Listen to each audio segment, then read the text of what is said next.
Hello, everyone. Good afternoon. Hi. Welcome to our symposium on AI and DEI, the Future of Digital Humanitarianism, organized by the BAI Global Forum at the University of Tokyo. Thank you for joining us today.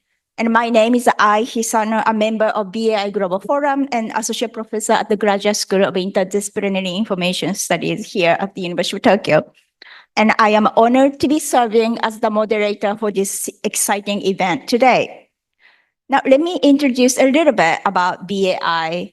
BAI Global Forum is one of the research initiatives under the Institute for AI and Beyond, which was established in July 2020 by the University of Tokyo and SoftBank Corporation as a 10-year project to advance AI research.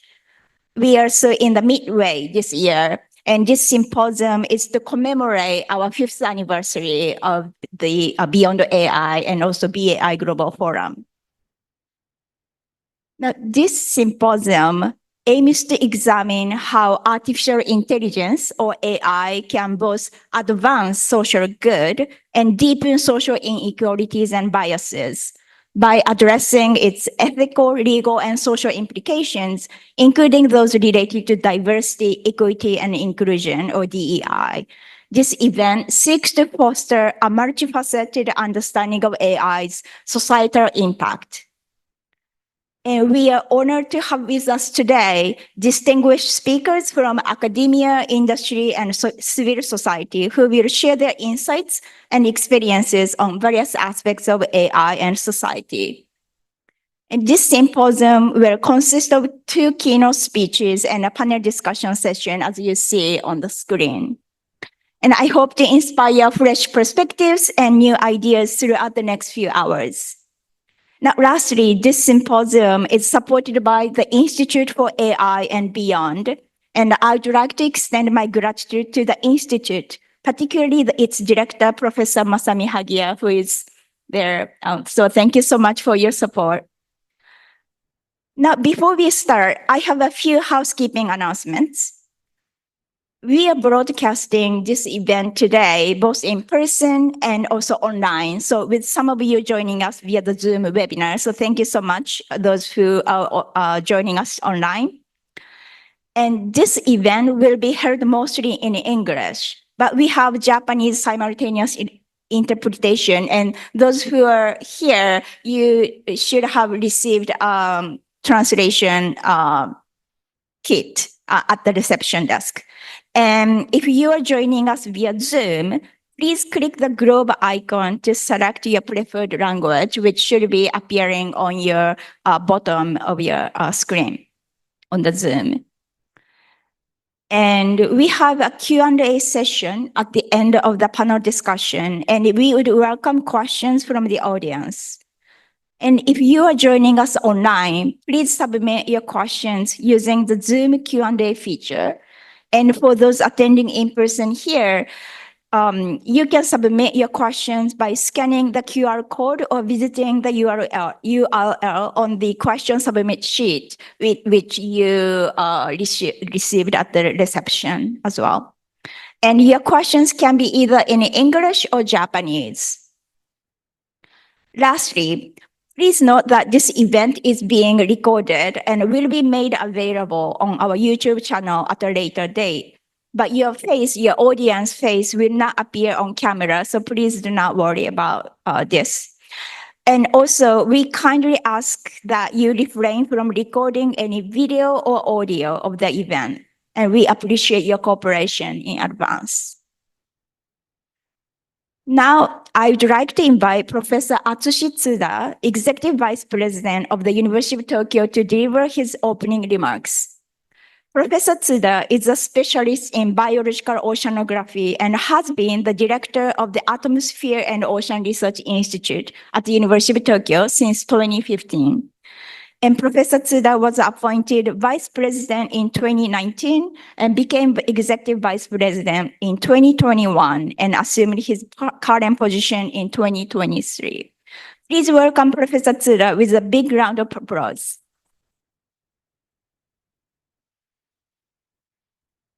Your introduction. こんにちは。ようこそ、この、ビヨンド AI 研究機構 BAI グローバルフォーラム主催 AI と DE&I デジタル人道主義の未来シンポジウムにお越しいただき、本当にありがとうございます。対面、それから、オンラインで多くの方に参加していただき、我々は感謝に絶えません。BAI、グローバルフォーラムは東京大学とソフトバンクの産学競争事業であるビヨンド AI 研究機構の、基礎研究ユニットの一つとして、今ご紹介がありましたように2020年より、活動しています。AI 研究はですね、急速に進展しています。AI の影響はあらゆる学問分野のみならず社会全般に強く見られるようになっています。これまで東京大学は多様な領域で AI 研究を進め、世界を牽引する業績も出してきましたが、これほど広範な影響を及ぼす技術を追求するには、大概の内と外の人間が連携して行う必要がございます。そこで本学は AI イノベーションで知られるソフトバンクと連携し、AI 研究を創造することで、AI を応用を広げ、理解を深めてきました。11の研究ユニットに100名を超える、教員が参加しており、AI 自体の研究から AI と社会の、あらゆる分野に関する、成果を上げてきました。BAI グローバルフォーラムはビヨンド AI 研究機構の皆の中でも唯一理系以外の、研究者が中心になって AI と社会という極めて重要な問題を多面的に考えることでユニークな活動を繰り広げております。このようにして本学は理工系のみならず人文社会の優れた研究者を要する総合大学としての強みを生かし AI を学際的に研究しています。今後もソフトバンクの皆様の協力を得てですね、包括的に AI 研究を展開していきたいと考えております。余談になりますが、ソフトバンクとはですね、いろいろな活動をしていますが、その中で学生が海外に行くプログラムとして、UGIP というプログラムを、展開しています。で、この秋ですが、確か3年目を迎えると思いますが、その成果報告会がありまして、素晴らしい報告でした。で、私、そんなに全部出てるわけではないんですが、東京大学の中でこうやって学生が海外に行っていろいろな経験をする、プログラムの成果報告会、いろいろ出てきましたが、その中でもですね、飛び抜けて、素晴らしい、クオリティの発表でありました。ちょっと、ついでで申し訳ないんですが、本当にソフトバンクの皆様にですね、心より御礼を申し上げたいと思います。で、本日は、インドおよびスコットランドからもゲストが参加し、刺激的な議論が、展開されるというふうに考えています。どうぞ皆様もですね、素晴らしい産学競争のプロジェクトの成果をお楽しみいただけるようお願い申し上げます。私は簡単でございますが、これで挨拶に返させていただきます。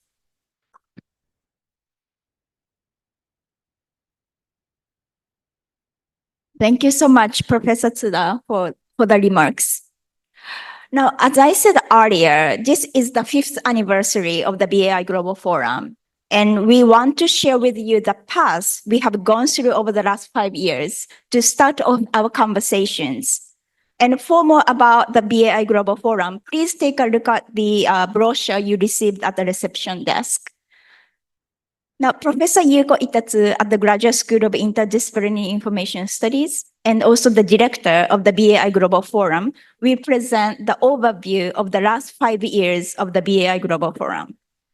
Professor Itatsu is a historian of the 20th century United States, specializing in AI research and leisure studies. She has been an extraordinary leader, creating exciting opportunities for us and fostering a dynamic, vibrant team at BAI. And it is truly a privilege and honor to work with her. So thank you.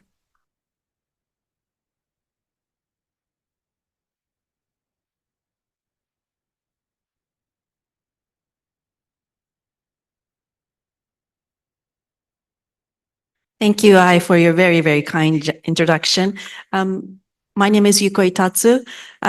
As the director of the BAI Global Forum, it's a really great pleasure to welcome you all, both in person and also online. I understand about 160 people registered for our event, and that it's not only students and researchers, but also people from industry, government, and also the media outlets. As our name indicates, we've always aimed to be a global forum about the societal impact of AI, and therefore it is a great joy to have you all join us today, both from near and far. As we reach the halfway point of our 10-year project, I'd like to spend some time reflecting on the past 5 years and consider what the future holds for our mission at the BAI Global Forum. 5 years ago, when we were preparing our project proposal, we could not have imagined the exponential growth that we would see in AI technology, how it would spread so widely and in such an accessible form. I appreciate the forethought and the foresight and gumption that our original principal investigator and founding director, Professor Kaori Hayashi, had in conceiving this project. The BAI Global Forum is a project that takes a social science approach to AI, originally from media and journalism studies, but has also expanded into other humanities and social science disciplines. Also from the get-go, we felt it was very important to apply a gendered lens to AI.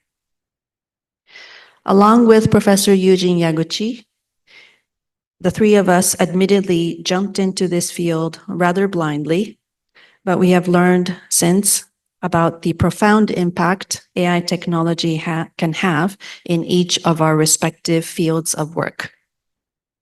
We are grateful to all of our colleagues and students who have joined our mission, and we feel enormously lucky to have cultivated such a large network in the past 5 years, despite the inability to physically meet during the pandemic. We also appreciate the foresight that the Institute for AI and Beyond had in choosing our project.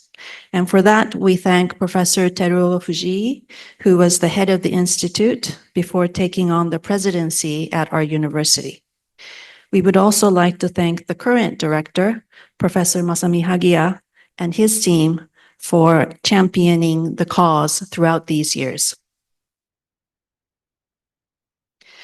If I were to describe the last 5 years of our project, I would say it was like learning to play a new sport as the sport was being developed.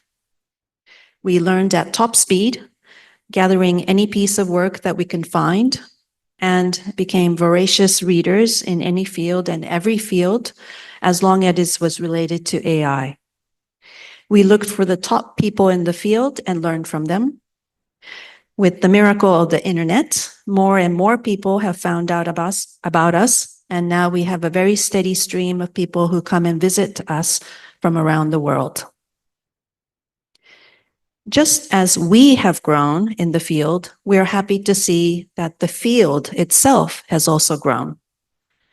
There are increasing more scholars analyzing the algorithms, how algorithms have driven automation in people's decision-making.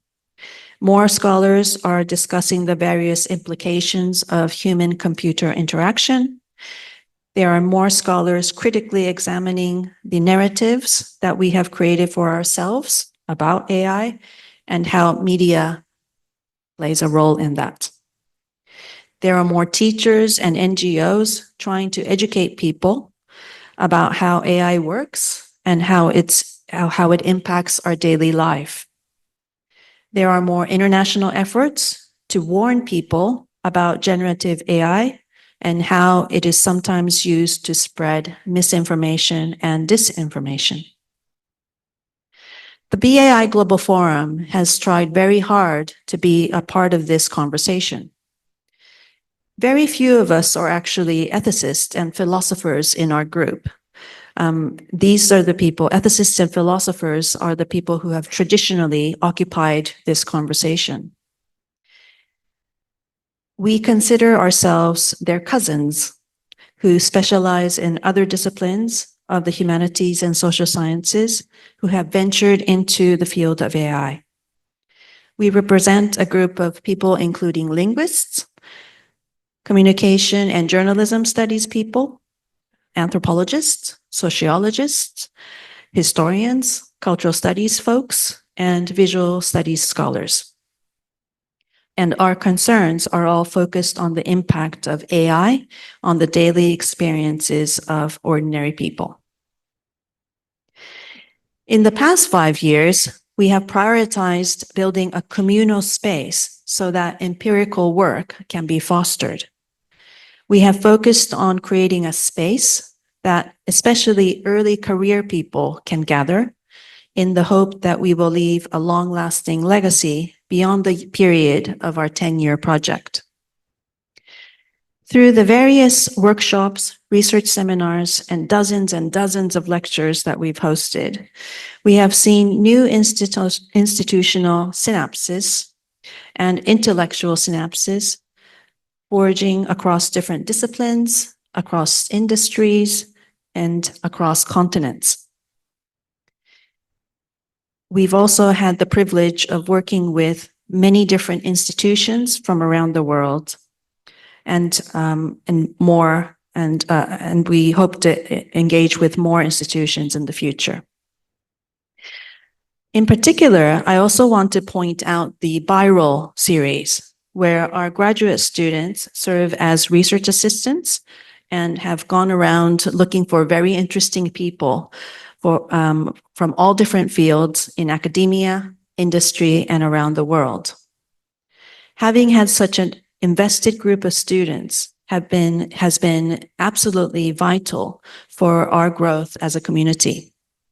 We have also done many different kinds of public outreach projects. The Media and Diversity Project, led by my colleague Kaori Hayashi and Toko Tanaka, is a collective of journalists and scholars who have consistently challenged the status quo and the unconscious biases in the media industry.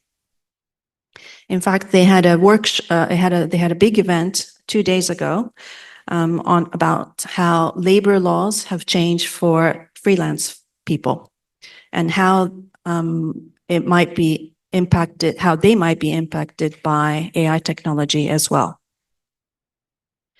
The BEI Global Forum also published our first book last year. This book showcases how AI technology can shed light on how power, and especially technology, exerts itself in our society. We have roboticists, for example, discussing how AI technology can be used to encourage inclusivity. We also have a piece on how museums can transform the way we understand Holocaust testimonies by using virtual survivors. I personally have also been involved in educational projects such as the AI and Social Justice course. This is both offered as an undergraduate course for students at our university, but also as a summer program for students from around the world. This course has attracted more and more attention every year, and it shows how much interest there is amongst people in amongst students. And they range from students studying computer science to business administration, media, and so on. My colleagues and I have many research projects in progress too.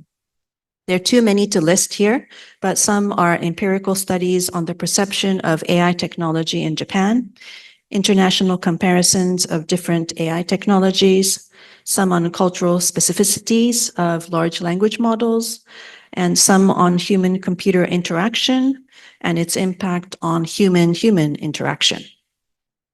There are also more in the talks. So through these various angles, we strive to offer analyses and get people to think about the social and ethical ramifications of the spread of AI technology. But what is the role of ethics in AI development anyway? It seems like an obvious question. Why wouldn't we think about ethics?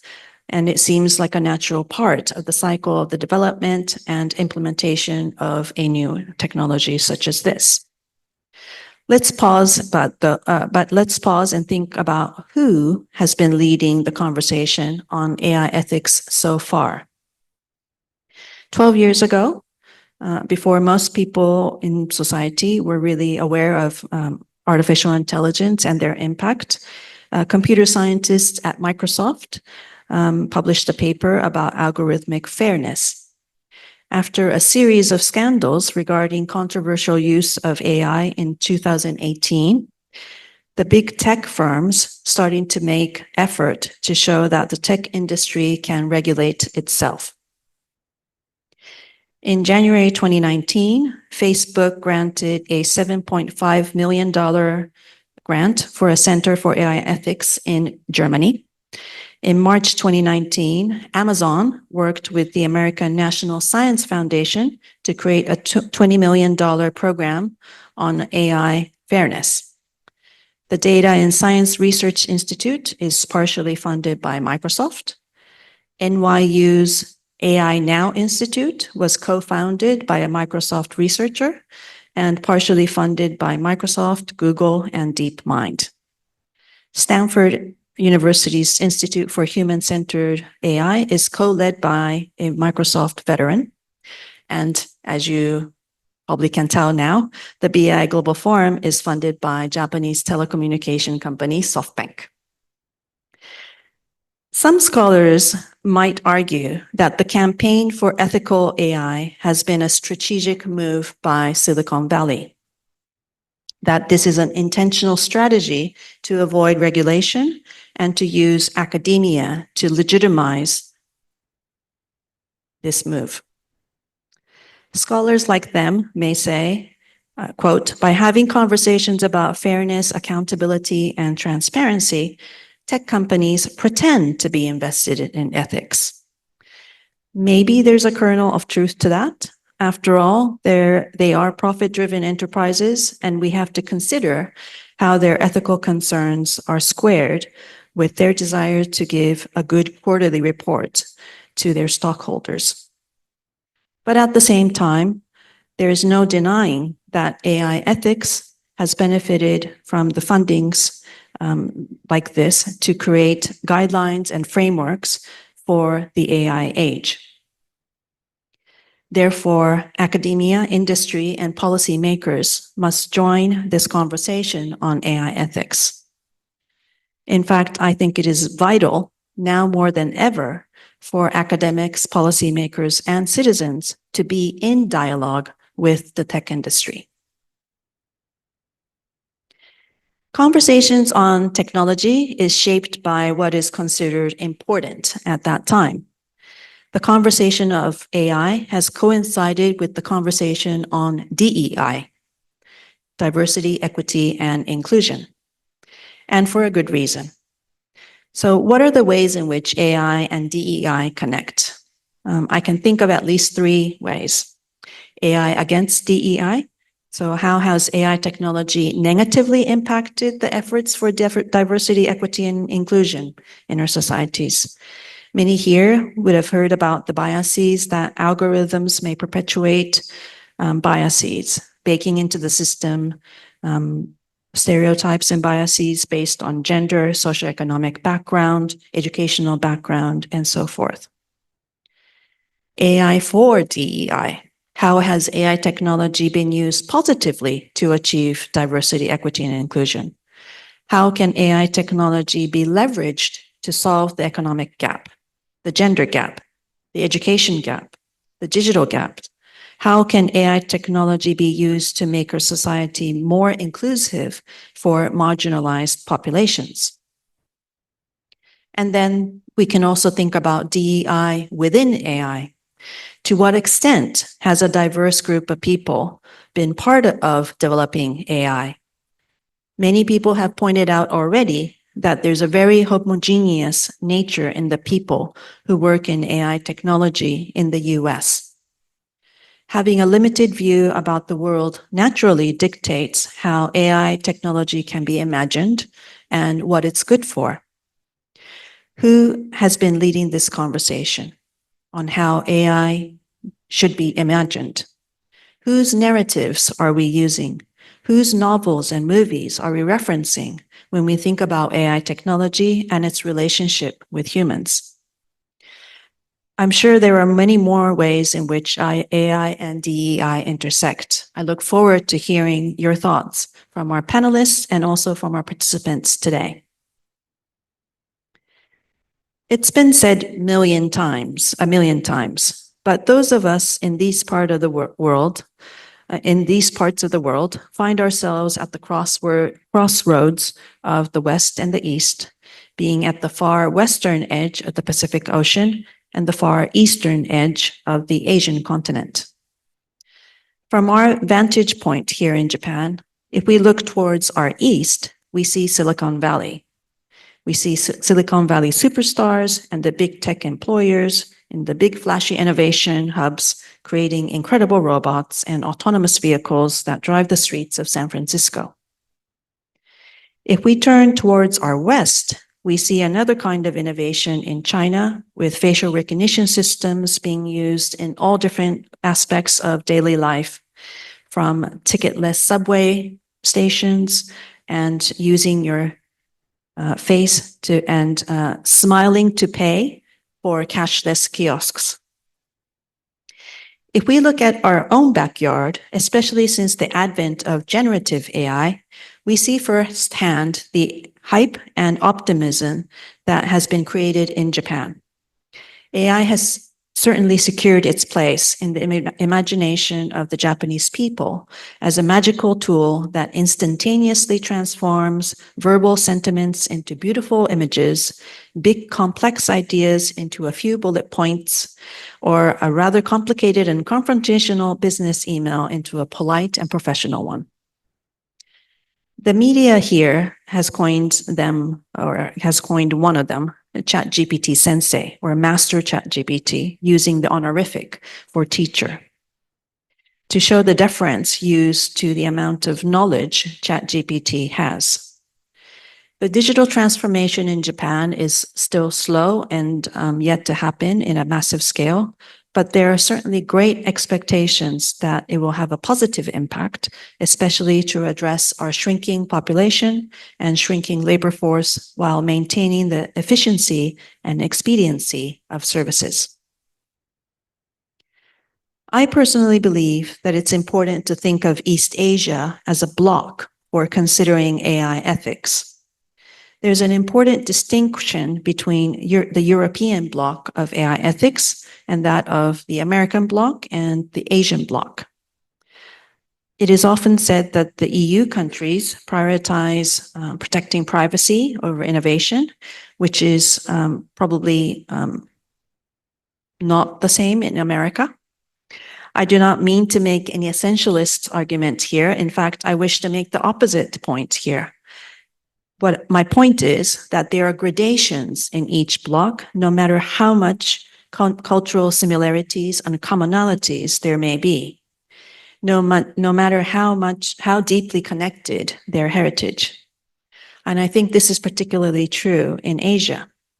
If you look at various global comparison indexes, you'll see that Asian nations can have a very diverse relationship with AI.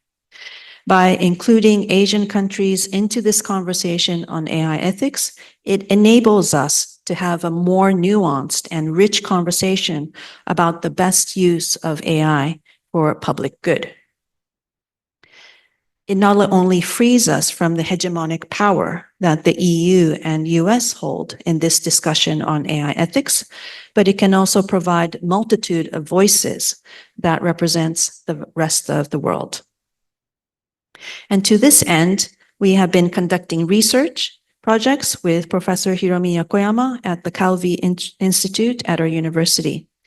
As a specialist on science, technology, and society, Professor Yokoyama and her team has worked with our team to conduct international surveys regarding the perception of AI in different societies.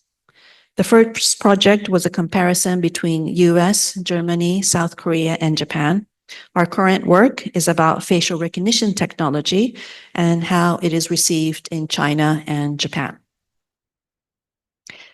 So as we look ahead at what awaits us in the next 5 years, I believe we need to be even more certain about the ramifications of using AI at such a grand scale. In the next 5 years, we must be far more aware of what it means for the top 5 tech companies to have so much power. What does it mean when there is such an enormous concentration of wealth in the world, and that 7 of the 10 richest people gain their wealth in the technology industry? What does it mean for these big tech companies to have such a dominant presence in the global economy, and to have such a strong presence in our media, both traditional media such as newspapers and also in social media? What does it mean that the top 5 big tech companies in the world are also all located in the US, and in particular, California, to be precise, and to have such a large voice in Washington politics?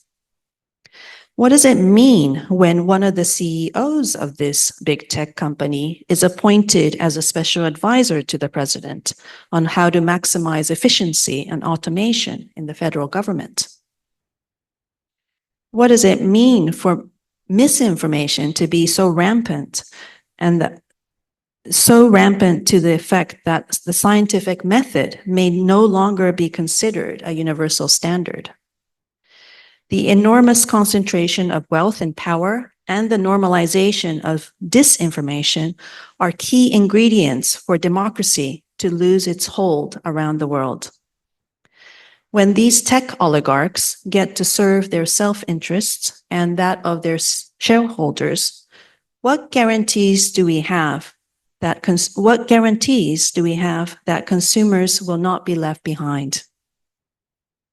So how do we navigate this world? I don't mean to be so doom and gloom about this whole thing. I think there are very positive things that AI can bring to our world as well. But how do we understand where we are and where we should go? To guide us with these questions, we are delighted and honored to be able to hear from global leaders in this field today.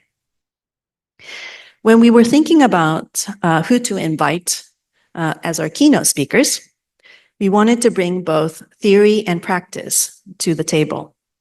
We wanted someone who can provide a theoretical lens that can help us understand this cultural AI hype within the grander scheme of things, and offer a bird's-eye view of how modern technology enables capitalism and its global infrastructures. We believe that this can help connect the present with the past, and we also want to make sure that we connect the present with the future. Ms. Anita Gurumurthy has been a beacon for us over the first 5 years of our project. She leads us with sophisticated and thoughtful analyses of the ways in which algorithmic bias can be practiced in real life, with testimonies from women in India. Through her work at IT for Change, she has spearheaded the call for gender equity in algorithmic systems and has given astute critiques about how the global South is having to bear the burden of colonialism yet again in the 21st century. We were grateful when she was our keynote for our inaugural event 5 years ago. We were grateful when she allowed us to translate one of her pieces to be included in our book chapter. And we are certainly enormously happy to welcome her in person today in Tokyo. We're equally excited to welcome Steph Wright today. Getting to meet Steph and learning about the inspirational work done by the Scottish AI Alliance last year was a really enormous blessing. It was not only a wonderful treat to visit Edinburgh and speak at the AI Summit last fall, but it was equally memorable to get to learn about the impressive work that the Scottish AI Alliance does with such passion and clarity. Seeing that the Scottish Government and the University of Edinburgh can co-lead an AI literacy initiative for both industry and society showed me that there's room for ambitious reimagination when it comes to literacy education. The progressive message that the Scottish AI initiative carries is also indicative of the progressive agenda that the nation has, a DNA deeply ingrained in the national fiber of Scotland as a nation, to ensure inclusivity and equity, believing in prioritizing the rights and privileges of the ordinary people. We look forward to being inspired by Steph Wright and her activities at the Scottish AI Alliance. It is also a great pleasure and privilege to welcome our fabulous panelists, all of whom bring different expertise and views to our conversation about AI and DEI. It's a real treat to be able to get an industry and business perspective from Ms. Yasuko Kosaihira, a policy and national security perspective from Professor Yi Kwon Heng, alongside an anthropological point of view from our moderator, Professor Grant Jun Ontsuki. I very much look forward to hearing their discussion later on. In closing, we're really grateful for you all for joining us today, and also for all the people who have connected with us in the past 5 years. We certainly look forward to widening our circle to have a constructive dialogue and have collaborations on how to achieve equity with AI. So that we make sure that no one is left behind in this age of artificial intelligence. Thank you.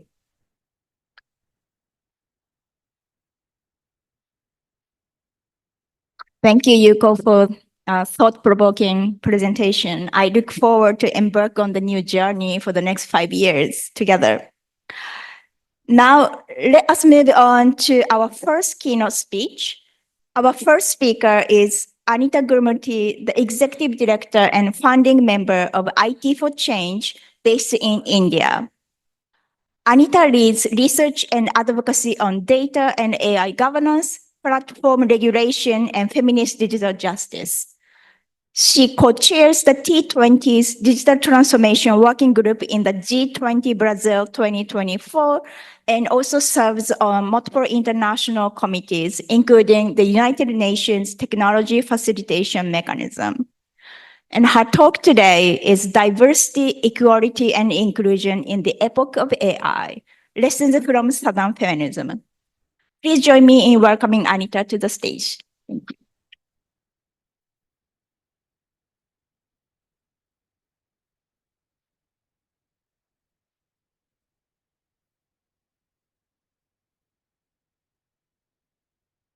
Yes. Thank you so much. It's an absolute honor to be here with all of you today. And thanks so much to Professor Yuka Itatsu.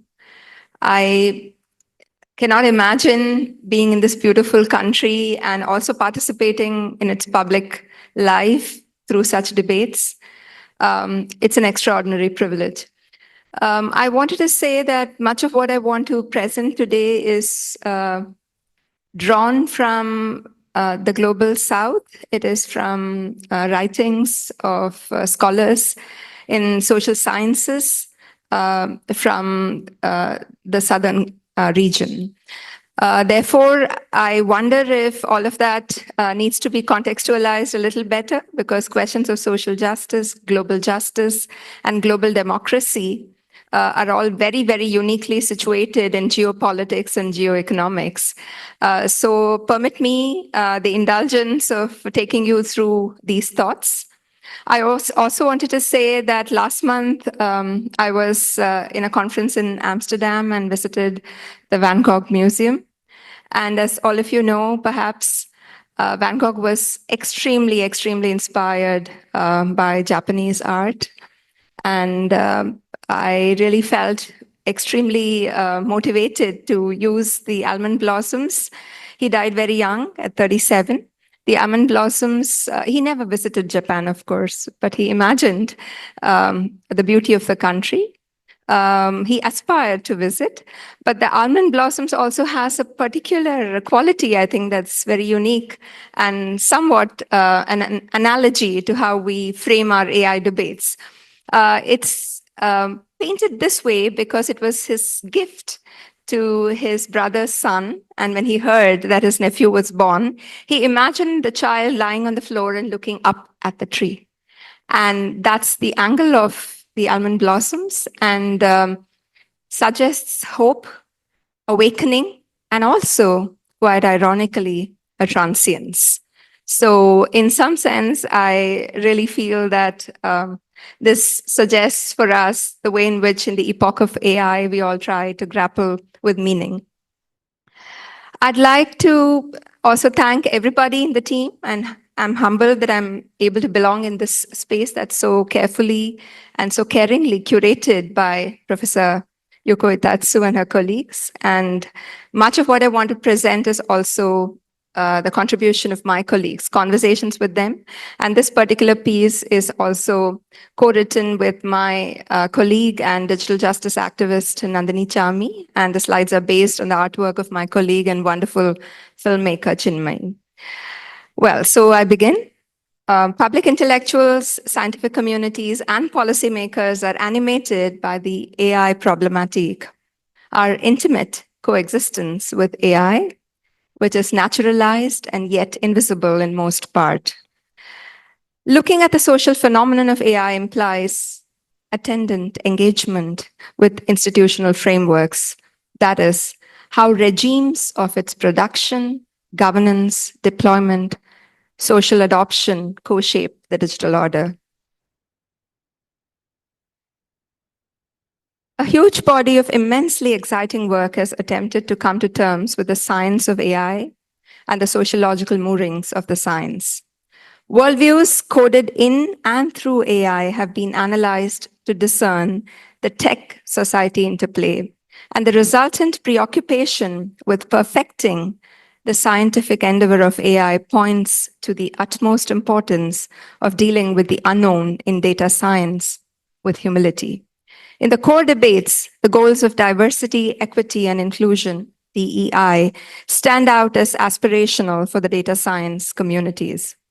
I deploy a feminist frame to show the inherent limitations of the DEI frame in production logics shaped by digital capitalism. And perhaps I have nothing much to say about the capitalists, but I can be bold and also respond to the invitation to gumption in critiquing digital capitalism. How the pursuit of diversity in data sets within the digital status quo compromises the project of social pluralism and global justice. This then leads us to the imperative to challenge in toto the present institutional regime of algorithmic reason, to unpack this regime and understand its DNA. Here I use the work of Cameroonian historian Achille Mbembe to discuss the infrastructures of algorithmic reason.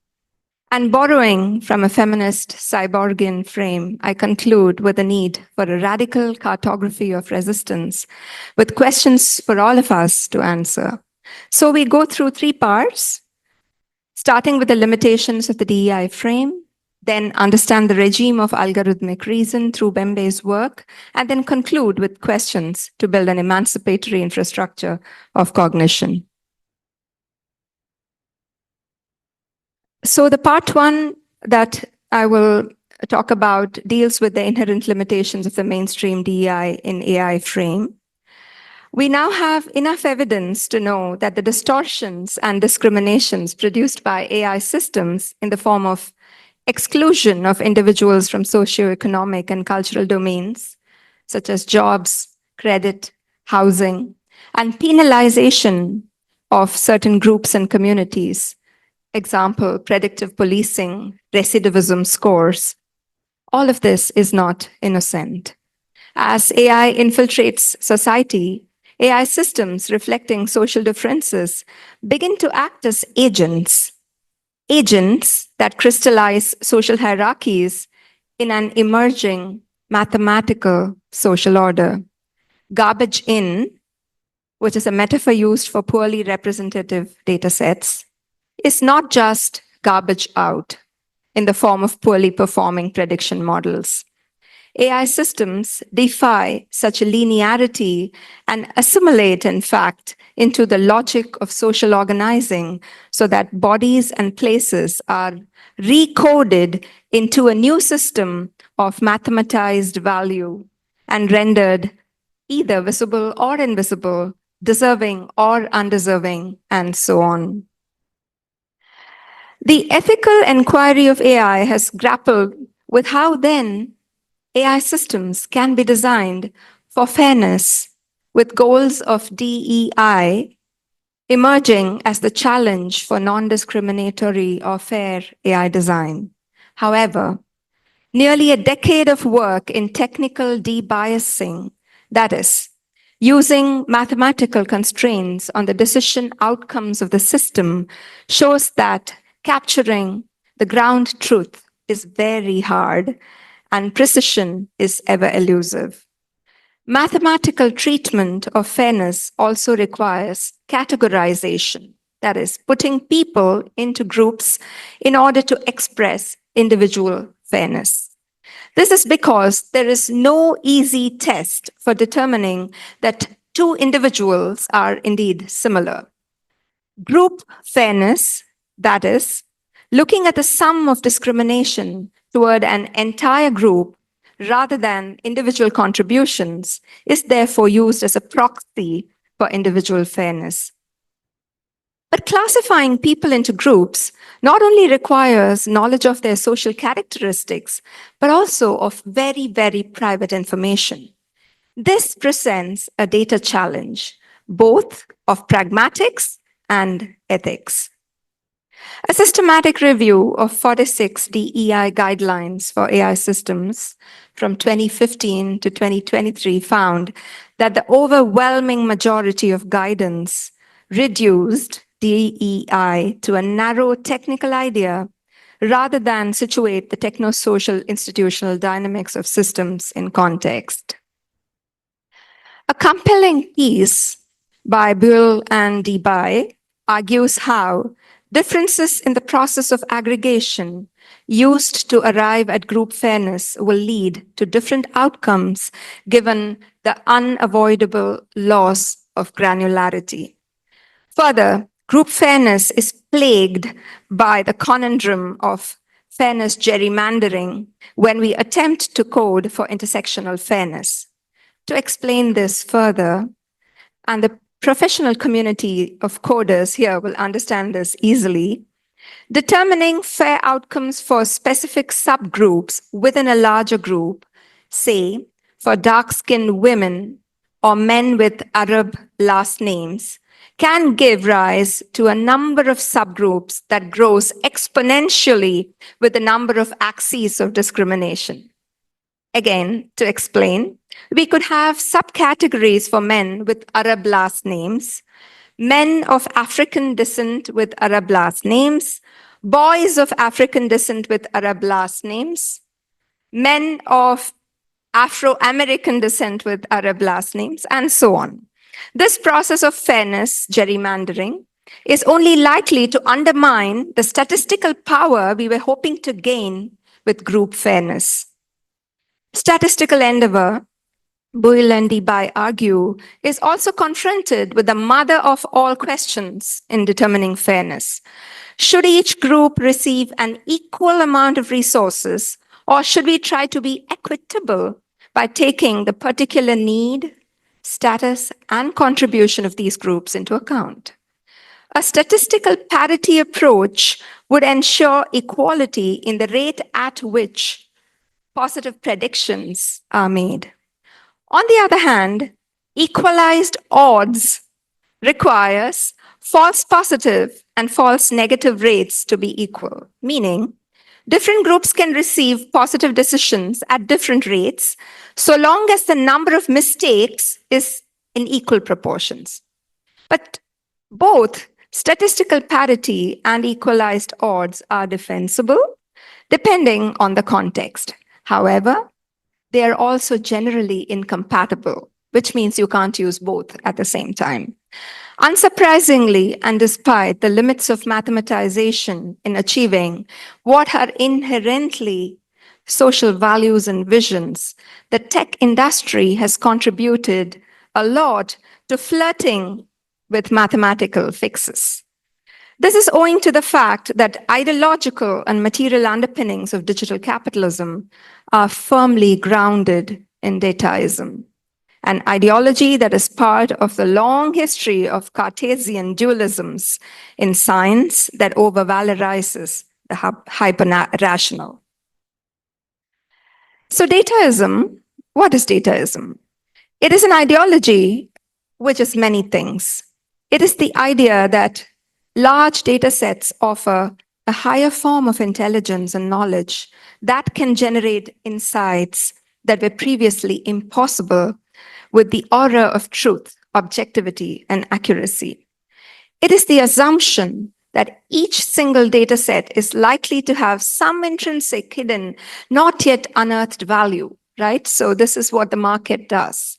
This is all about the optional value. So you continue to aggrandize data so that someday, you will be sitting on top of something that is patentable. And it is the impulse, dataism is the impulse for monopoly profit that makes AI production a closed, proprietized activity occurring on network scale through huge infrastructures that render human and humanized intervention implausible. The prowess for data science, from availability, accessibility, and quality of data, to the energy requirements and human and institutional capabilities for producing AI, is hugely unequal in society. Digital capitalism's AI models have gravitated towards modes that are averse and antithetical to societal discretion. For instance, automated deep learning systems are the norm in online environments, designed to optimize a clickbait economy in an industry that is, in general, not deemed high risk. These black box algorithms in advertising are simply not motivated to program for fairness. Despite the social and ecological costs of AI-driven injustices, the techno-economics of our age brazenly legitimize the mathematization of social fairness, tweaking AI systems speculatively for normative social outcomes. The use of generative AI to create synthetic data is growing rapidly. According to industry predictions, 60% of data for AI will be synthetic by 2024, up from 1% in 2021 to simulate reality, future scenarios, and for the quote-unquote scientific pursuit to de-risk AI. In a dynamic world of great social complexity and in the absence of real-world data in so many countries to validate synthetic data, we have every reason to worry about the societal consequences of the reality and truth shaped by digital capitalism. The potent and toxic amalgam of economic rationality founded in technological regimes that manufacture synthetic reality brings us to a crisis. It feeds the myth of accuracy of capitalist AI models through technical rituals that seek to complete dataism in perpetuity rather than question its social irrationality. So we come to the second part, which is about algorithmic reason. In our own work at IT for Change, we have grappled with the dogma of dataism and see it as the manifestation of the institutional regime of algorithmic reason. The injustices of algorithmic reason constitute the discontents of a world where data is seen as the entire truth and a priori truth. With the acceleration of institutional processes of datafication and algorithmification since the pandemic, we are witness to a mathematization of the world the appropriation of people and the planet as a standing reserve that Heidegger pointed to for techno-capitalist endeavor. At its core, the institutional regime of algorithmic reason is a brutalist infrastructure of extraction, extending the analytical lens of brutalism borrowed from studies of architecture, developed by the Cameroonian post-colonial historian Achille Mbembe. Our rationalities and associated arrogances have led us to a horrific place in the contemporary moment of techno-modernity, Mbembe notes.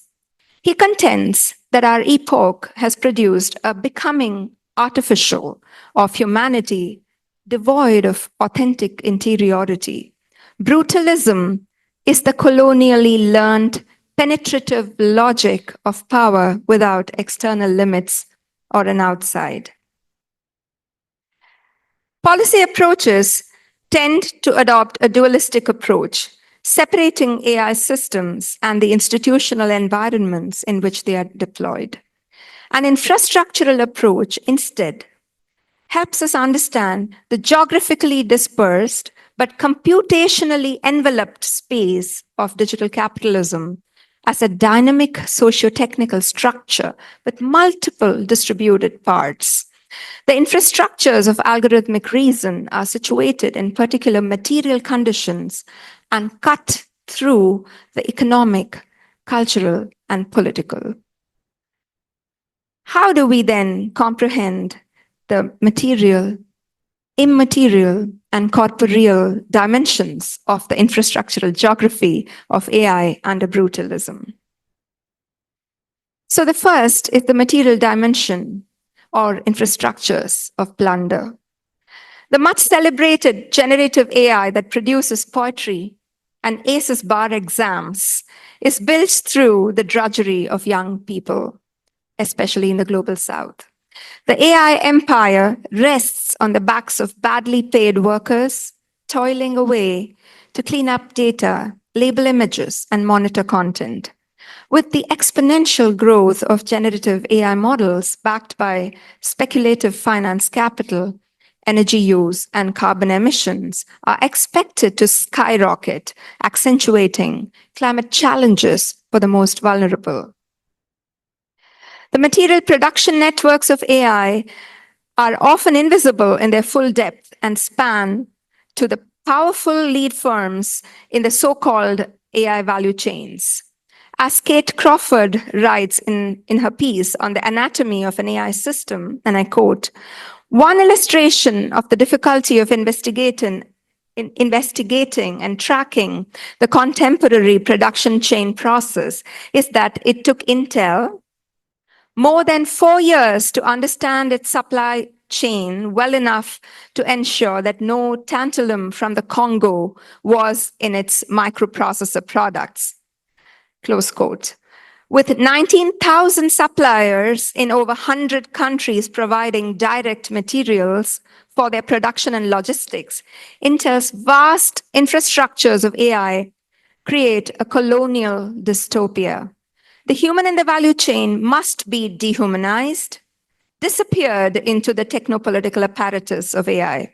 The regime of algorithmic reason in Mbembe's conception of brutalism makes it possible to enjoy remorselessly, to satisfy whims through exactions and depredations of all sorts, including on bodies transformed into objects without having the slightest feeling of anguish or guilt. We do not think twice before we order something online. And in fact, a couple of years ago, when I was in a conference in Taiwan, I heard somebody from one of Chinese big capitals say that what one of the industry's leading firms in the US had taken 10 years to achieve, the Chinese big tech would achieve in 2 years. And their aspiration was to deliver anything from anywhere in the world in less than 24 hours. So for speed and hyperconsumption, we shall remorselessly consume. Acquiring smaller biotechnology startups and cannibalizing digital sequence information from open databases, big tech monopolies are enclosing biodiversity information. Bezos Earth Fund, associated with Amazon founder Jeff Bezos, has launched a $100 million AI for Climate and Nature program that focuses on using generative AI for creating alternative proteins and other materials. From Meta to Amazon and other big tech firms, a race is on to plunder natural resources. Think blue economy. The invisible materialities of algorithmic reason can be excavated in the unabashed expropriation of women's care work. The logic of gigs is the platform economy's extractive device par excellence. It normalizes a precarity that is predicated on feminized drudgery. Research also shows how emerging platform models take advantage of migration in global care chains in Europe to exploit a highly precarious, informalized, feminized, and racialized workforce. The second, which is the immaterial dimension or infrastructures of ignorance. Digital capitalism enables a totalizing control over collective knowledge and social cooperation. It hollows out the societal commons of data, information, and human creativity, thus privatizing the general intellect. The institutional regime of algorithmic reason is also built on historical injustices in international economic law that legitimize the blatant abuse by digital titans of trade secrets and patents to lock up and privatize data resources. The social order of AI leverages ignorance as a plea for the failure to prevent crimes against humanity, violations that debilitate and destroy. The unknowability of black box algorithms is, in fact, the privilege of not knowing that the corporate purveyors of AI arrogate to themselves, even as they unleash a disorder of societal ignorance, as Membe notes with cutting simplicity. Like knowledge, ignorance is a form of power. Knowing does not automatically lead to freedom, and not knowing frees one from almost any responsibility while allowing an increase in control and in power. The infrastructures of ignorance deployed by digital capitalism are a strategic tool, a meta-narrative for disavowal of the grievous harms of AI systems in the here and now. They are a device to legitimize unknowability by capturing and subverting public debate. And the third and final, which is the corporeal dimension or infrastructures of automation. In the AI empire, individuals are stratified, classified, and commodified. Recall that we are the product in the internet age. Some are also labeled as traitors or criminals. The famed prediction models from big tech are built on unrepresentative data sets proven to be racist, sexist, casteist. We, the users, are infinite in our profiles.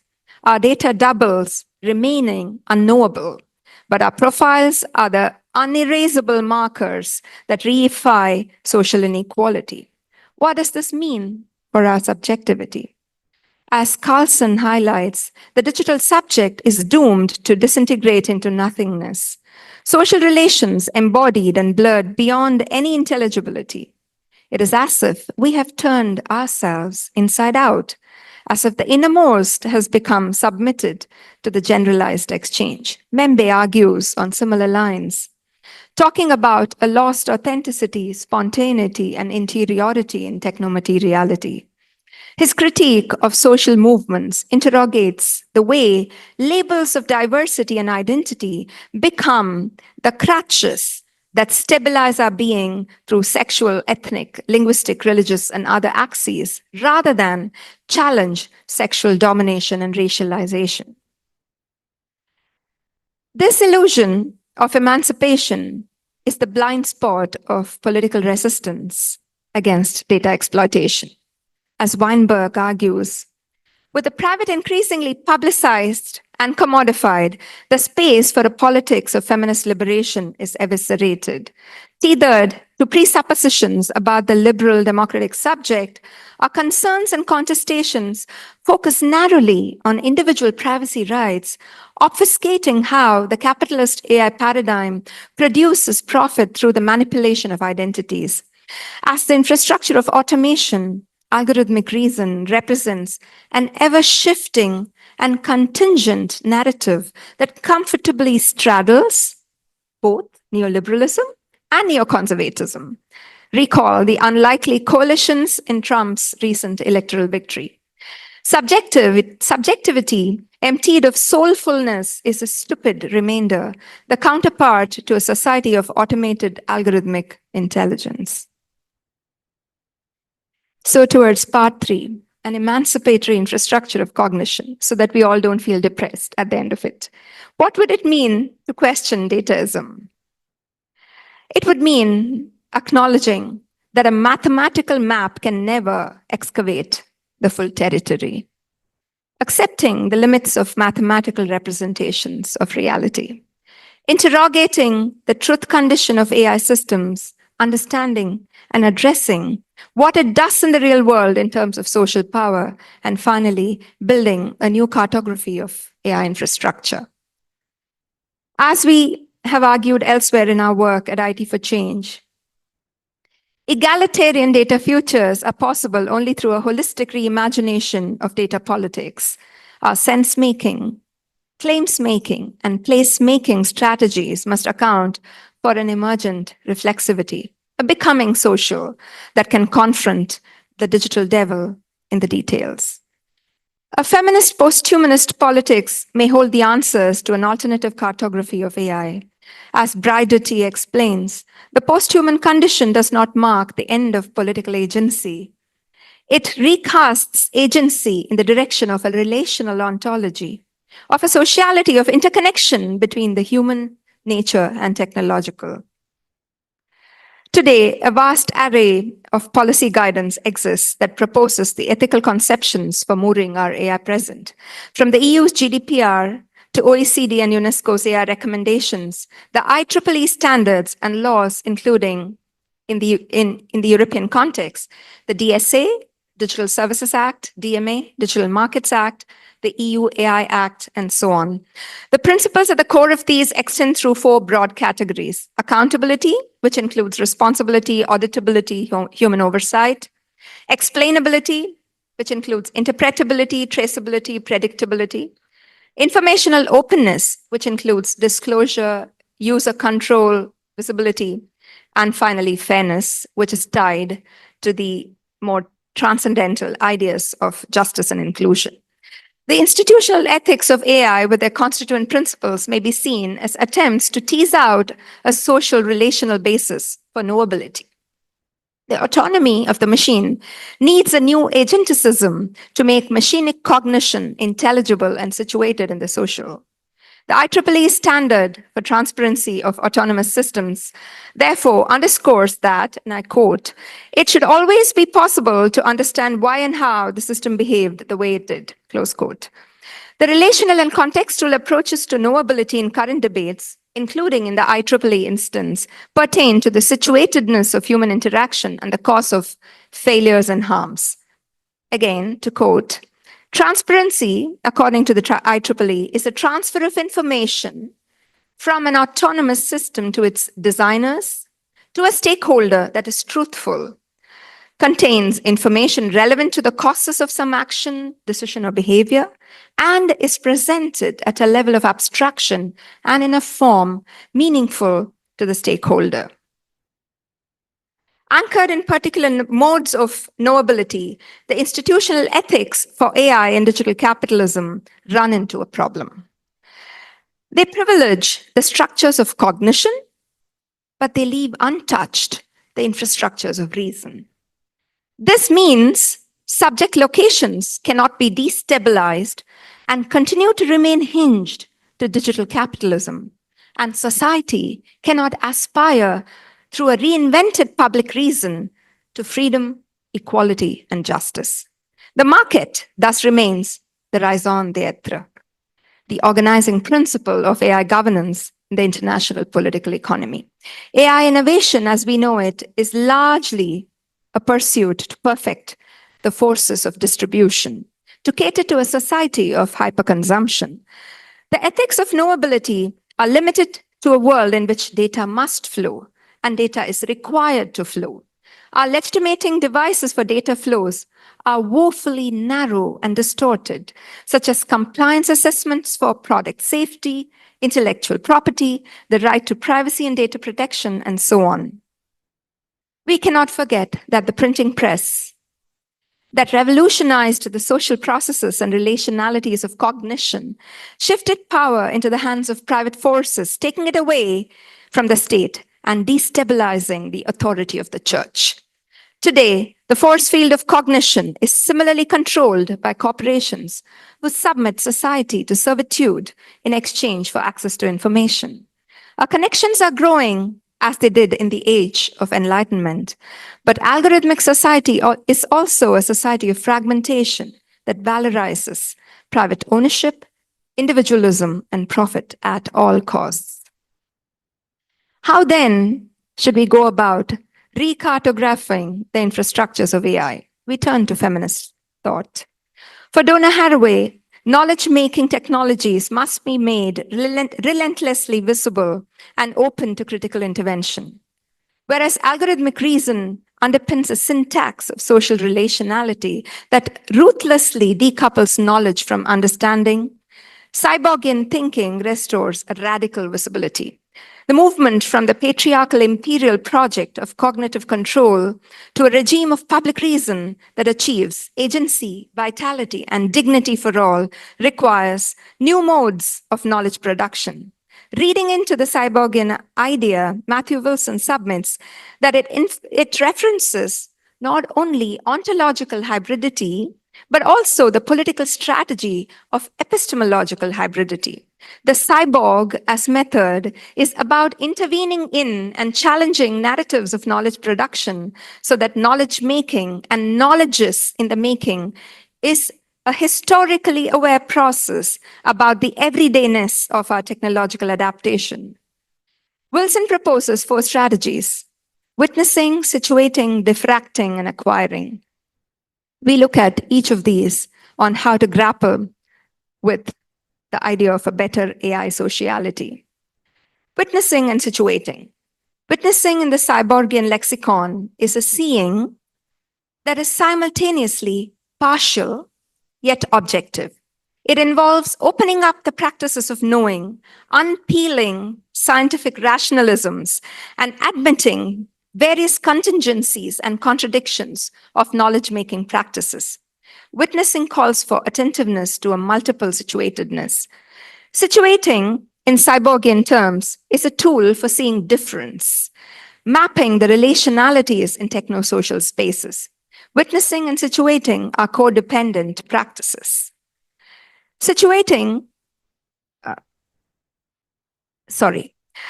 To peek into and inquire about technosocial and nature culture encounters is to understand the multiplicity of knowledge practices and to call attention to them. What does witnessing and situating mean for narratives of datafication, its associated energy grids and computational infrastructures? How can we surface the places and spaces of AI in digital capitalism? How can AI infrastructure design allow for distributed geographies of vigilance that visibilize oppression, recognize and recognize the multiplicity of infrastructural communities and publics related to the AI? How can we meaningfully populate ideas of AI audits or AI explainability in public policy?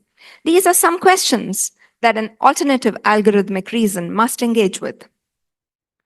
Knowability in the practice of AI is not monolithic. An end to the dogma of black box AI is possible only when alternatives are seen and visioned and sighted and situated in the realm of socio-technical choice. What is diffracting? Donna Haraway uses the science of optics to draw a distinction between reflection and diffraction. The passage of light through a crystal separates light into its individuated bands, allowing mirror images of ourselves. This is reflection. Diffraction, on the other hand, refers to changing the image. Diffracting is a strategy to alter the politics of knowledge and construct knowledges differently.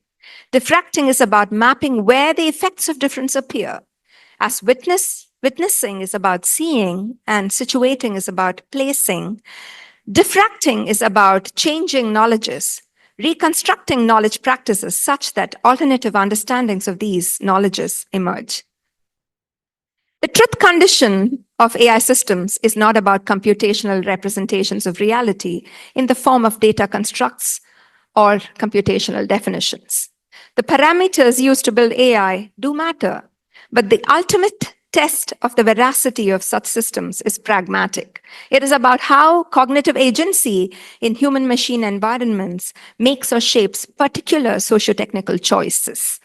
Diffracting can help us ask, what kind of AI ecosystem will redefine individual and collective freedoms? And what kind of knowledges are valid for particular ecosystems to lead to freedom?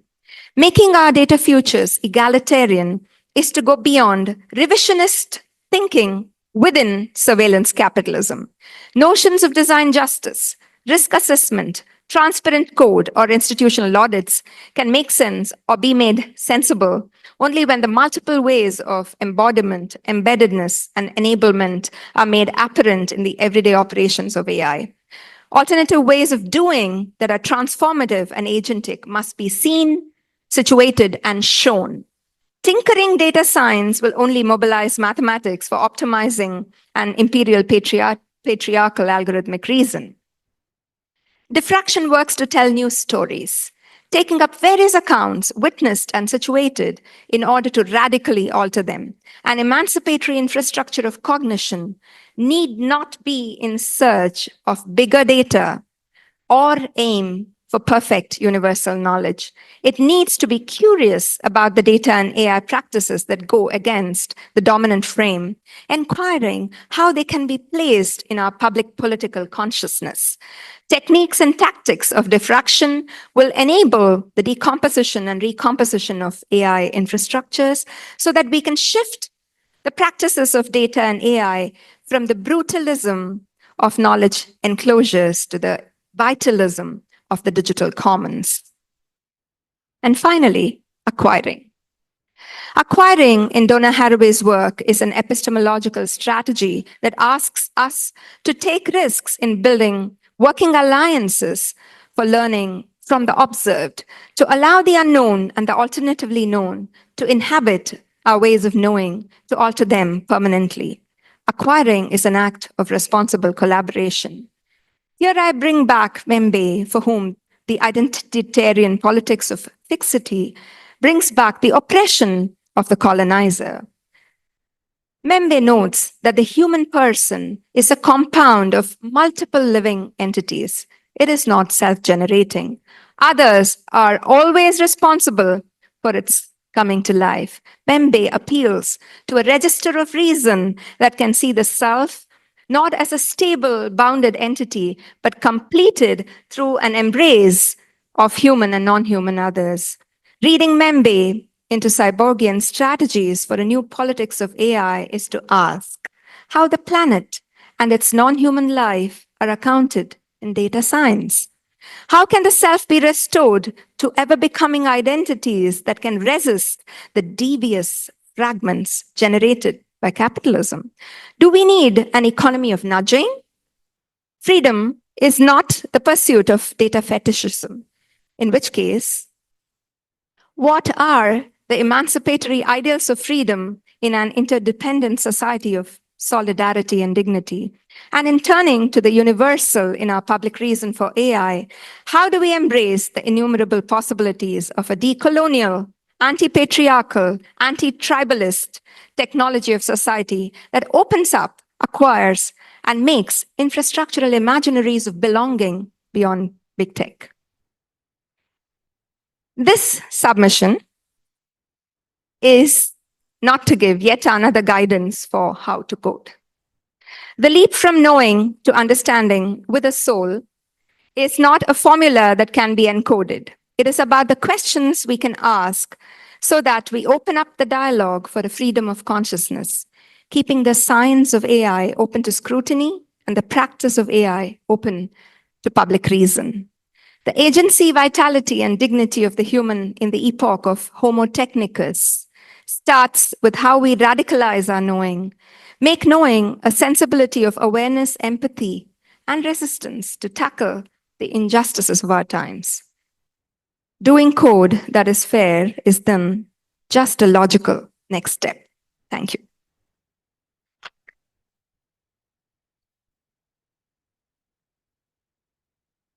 Thank you so much, Anita, for a very strong, powerful, enlightening speech, I think, which allows us to kind of step back and think about AI, digital capitalism, and human beings as well. Thank you so much. So we will now have a short break for 15 minutes, and the next program will start at 2:35 in 15 minutes. So when we return, we will hear from our second speaker for the day. Thank you. Hi, everyone. Welcome back. So we would like to resume with the second keynote speaker. Our next keynote speaker is Steph Wright, the head of the Scottish AI Alliance.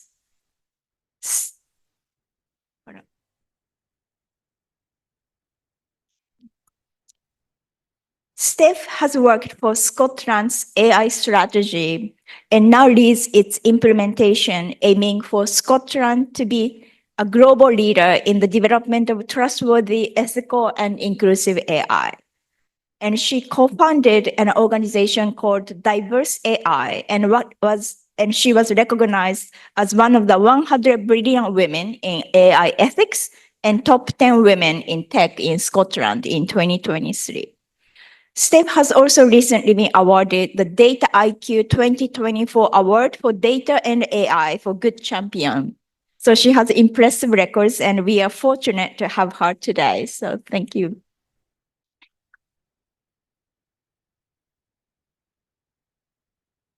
So her talk today is changing the narrative of our AI future. Thank you, Steph. Can you change?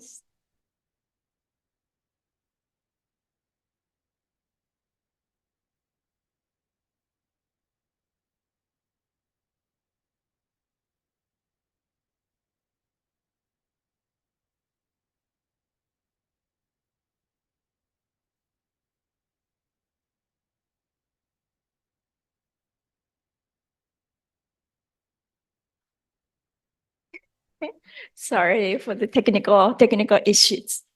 So one moment, please.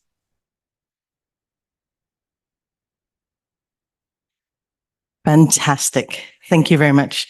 Konnichiwa. I am honored to be here today, and I would like to thank Professor Yuko Itatsu and her amazing team for getting me here very smoothly, landing in Japan for my first time yesterday. I haven't slept since Friday night, so bear with me. I do speak quite fast naturally, so I will try and speak slower as per requested. So thank you so much. And I just wanted to say it's been brilliant listening to Anita and Yuko before me because it's always comforting as a follow-up speaker to know that you're on the right lines because everyone's talking on the same page, which I think is brilliant. So, oops, does this work? It does not work.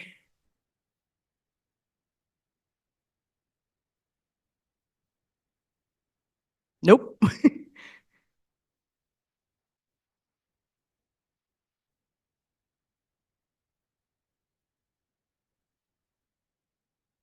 It worked earlier. This is not connected. These are my notes. Take two. Nope.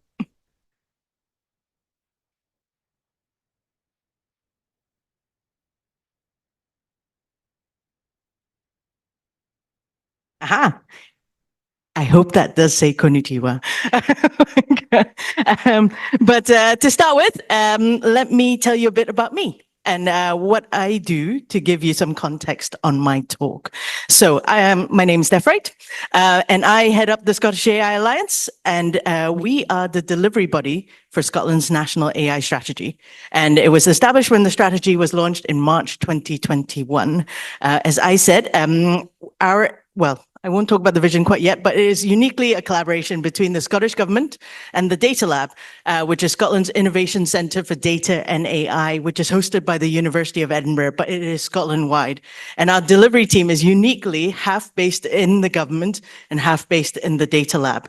So our mission is to deliver on this vision to become a leader in trustworthy, ethical, and inclusive AI, not necessarily just development. It's also the use. And we do this by empowering Scotland's people, supporting Scotland's businesses and organizations, and influencing policy affecting Scotland. So the strategy outlines this vision, and the values of trustworthy, ethical, and inclusive AI are pretty much the lens through which we do everything at the Scottish AI Alliance. So it was brilliant to hear from Anita and Yuko this morning, earlier today about this. So how we approach delivering on this vision is very much centered on balance. It's all about, it's my computer. Does this work? Aha, there we go. So it's all about balance, and our vision, our approach is all around AI has the potential to, I don't normally read off a script, so this is quite odd. Approach is how we deliver, it's on balance. It's that AI technologies have the potential to transform our lives for the better and be a force for good, but it can also be a force for the not so good. So we like to talk about how it's not inevitable and that we have a choice. Sorry, this doesn't work. So, sorry. I'm gonna just wing it now. We believe in ensuring the AI is for the benefit of the many and not the few. And I think that's one of the key messages I've heard so far today. So that's where it gets a bit tricky, because this is where we encounter problems. We focus on facilitating conversations around ethics and inclusion and bias in AI. We work to ensure that these are not just dominated by those selling, developing, championing the technologies, and work to have diverse audiences involved in these conversations. We held our annual conference earlier this year, where the entire program was in response to 5 provocations around the who, what, where, when, and why about AI. These provocations were: who should regulate AI?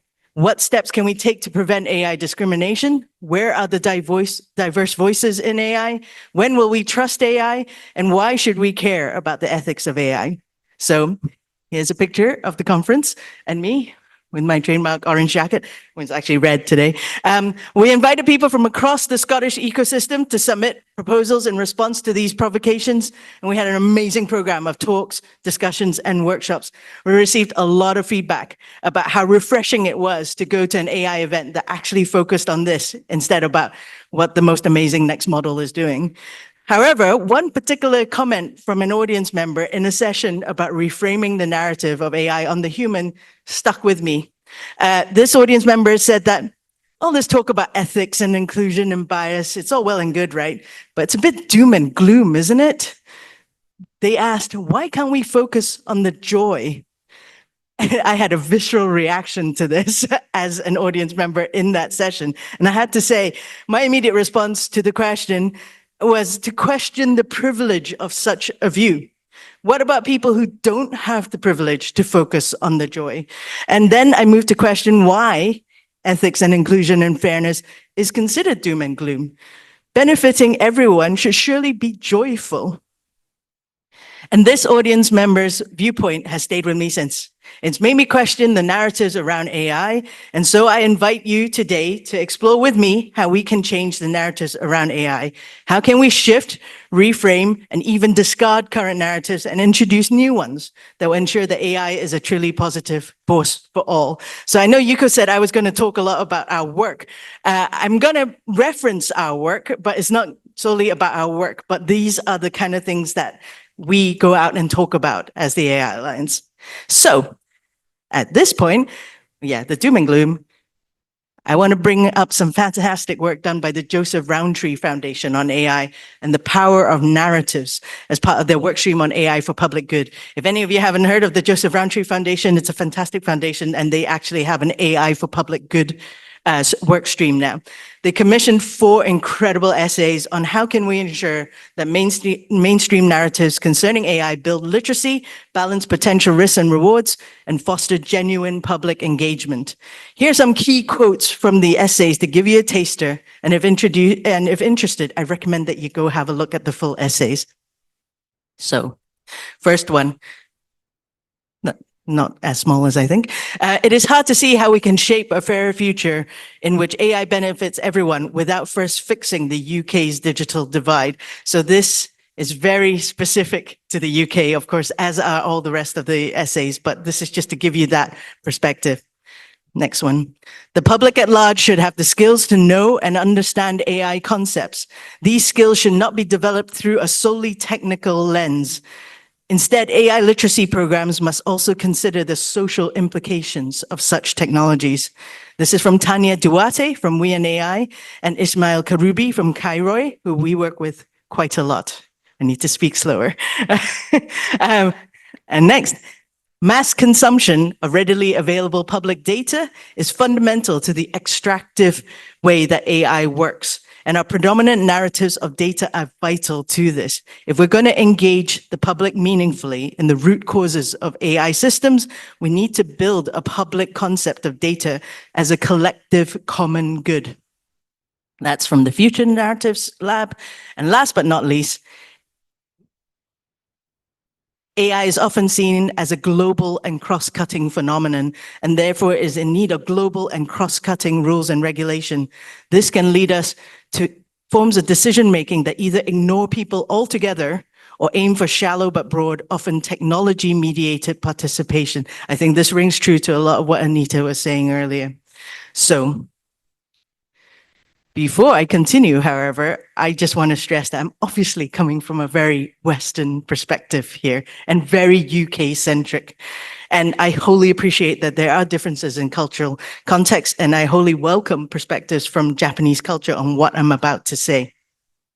So I'm now going to dive into some current narratives, explore why they're problematic, and explore how we could and should change them. So let's start with AI is one thing. Well, I don't want to give a lecture on what AI is. I hope most people here are, but this is a problematic narrative around AI. Thanks to ChatGPT, LLMs have become synonymous with the term AI. Many people these days just mean generative AI when they talk about AI. But of course, AI isn't just one thing. I know it doesn't help that there is no universal good and agreed definition of AI. There are many flying about, ranging from ones who equate it to humans, and on the other end of the spectrum, something like the OECD's definition, which can be rather inaccessible as it's a bit of a word salad, and it assumes familiarity with technical terms. At the Scottish AI Alliance, we try to present the pros and cons of these types of definitions. So on our website, we kind of show you the 2 types of definitions, why they're good, why they're bad, and then try and consolidate that to give people a very rounded view of what AI actually is.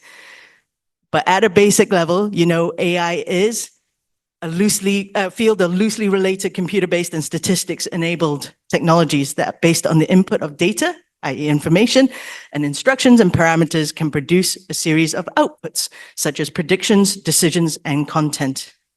Some of them stem from the early days of modern computing back to the 1950s, and some of the theoretical basis goes back even further. So let's be more vocal about this to help people understand what AI is, and most importantly, what it isn't. So linked to this is the next narrative. AI will take my job. I'm not sure how common that narrative is here in Japan, but in the UK, it's a very prominent thing. The fear-mongering, the Gartner reports, 3.2 million jobs will be lost to AI. And this is where I propose that we need to shift and reframe the narrative about technology to be a narrative about people. technology does not come out of nowhere. People create and develop technologies. People make the decisions to buy, adopt, and deploy it. And ultimately, it is people that are impacted by technology. The anthropomorphizing of technology is so dominant in AI. My theory on this is that AI has a lot of cultural baggage. Intelligent machines are featured in literature, cinema, and other creative mediums for over a century. And no matter how you swing it, the technology has no agency. We humans are also social creatures, and we look for social connections and are quick to ascribe human-like qualities to non-humans. We're not there yet with AI, artificial general intelligence. In fact, AI itself is a term. It doesn't exist. There isn't actually artificial intelligence. It's aspirational. And there are many experts that debate whether there ever will be artificial general intelligence. So until we have sentient machines with agency and accountability, it comes down to people. AI is not going to take your job. People who make a decision to deploy AI to replace you is taking your job. Don't blame the technology.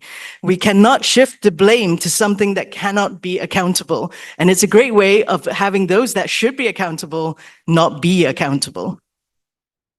Next one, AI is magic versus AI will kill us all. This is a very Western perspective, so I'd love to hear from people whether this is the same here in Japan. But we've all seen the headlines. AI poses risk of human extinction. AI is a miracle cure. Or quite often I say the stories around AI is the best thing since sliced bread, which is very particular to the UK.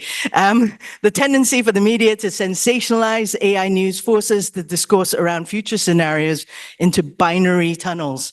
Utopia versus dystopia. Good versus bad. All this feeds into our cognitive preference for binary thinking, just like the classifications of introvert versus extrovert, shy versus outgoing, logical versus creative, black versus white. Presenting all these concepts is as mutually exclusive. But as anyone in the field of AI knows, the truth is much more complex, very much in the middle, in the gray, and to a certain extent, in the mundane, which is perhaps a bit more boring, really. So an obsession with its risks in speculative futures diminishes the urgent need to address its immediate harms and benefits. By focusing on the extremes, we are setting up foundations for a dystopian versus utopian future that isn't guaranteed. The need for more nuanced scenario thinking and steering clear of binary scenarios is especially prescient and needed for AI, as it's a technological path that impacts everyone. So, AI is not magic. It is not the solution to every problem. And by exaggerating its capabilities, it creates unrealistic expectations of what it can and can't do, which leads to misplaced trust and, in business context, misplaced investment. Many organizations treat AI as a solution looking for a problem, but you have to identify the problem first and then determine whether AI is the solution. This reflects wider societal narratives, of course, but perhaps we should emphasize and even celebrate the gray, value the mundane, prioritize the now, and hold people and organizations accountable for the present.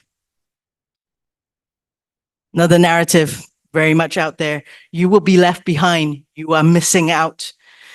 In addition to the previous dystopian scenarios, we are often subjected to narratives of fear and exclusion. If you don't do AI, you'll be left behind. If you don't use AI, you will be left out. But once again, AI isn't magic. It won't solve every problem. In fact, it will probably only solve very specific problems in specific contexts. Otherwise, it's just a plaster on the symptoms. Most problems are people problems, and technologies won't fix that unless you understand what it is. Not using, adopting, deploying, developing AI is a perfectly valid decision, business or otherwise. And this is what we try and say to organizations. AI won't fix all your problems, and not using it or deploying it or whatever is perfectly valid business decision. And this is my favorite one for a very personal thing. AI for good, ethical AI, responsible AI, safe AI, trustworthy AI I'm sure you've all heard a lot of this. They're all fields of research and practice, etc. But I find this narrative hugely odd, because to me, this implies that the default is not for good, or responsible, or safe, or trustworthy. Why is that? How did we get here? Why are we normalizing poor practice to the point where only good practice is called out? Surely it's more effective to call out bad AI, unsafe AI, unethical AI, irresponsible AI, untrustworthy AI. Or let's just go ahead and say evil AI, discriminating AI, rubbish AI. I can't help but think this approach would have much bigger impact than the current narrative. Hope you agree. Regulation is a barrier to innovation. This is something that gets trotted out a lot, not just for AI, for technologies in general. So when efforts are made to draft regulation, they kind of battle this. Oops, sorry, bit ahead.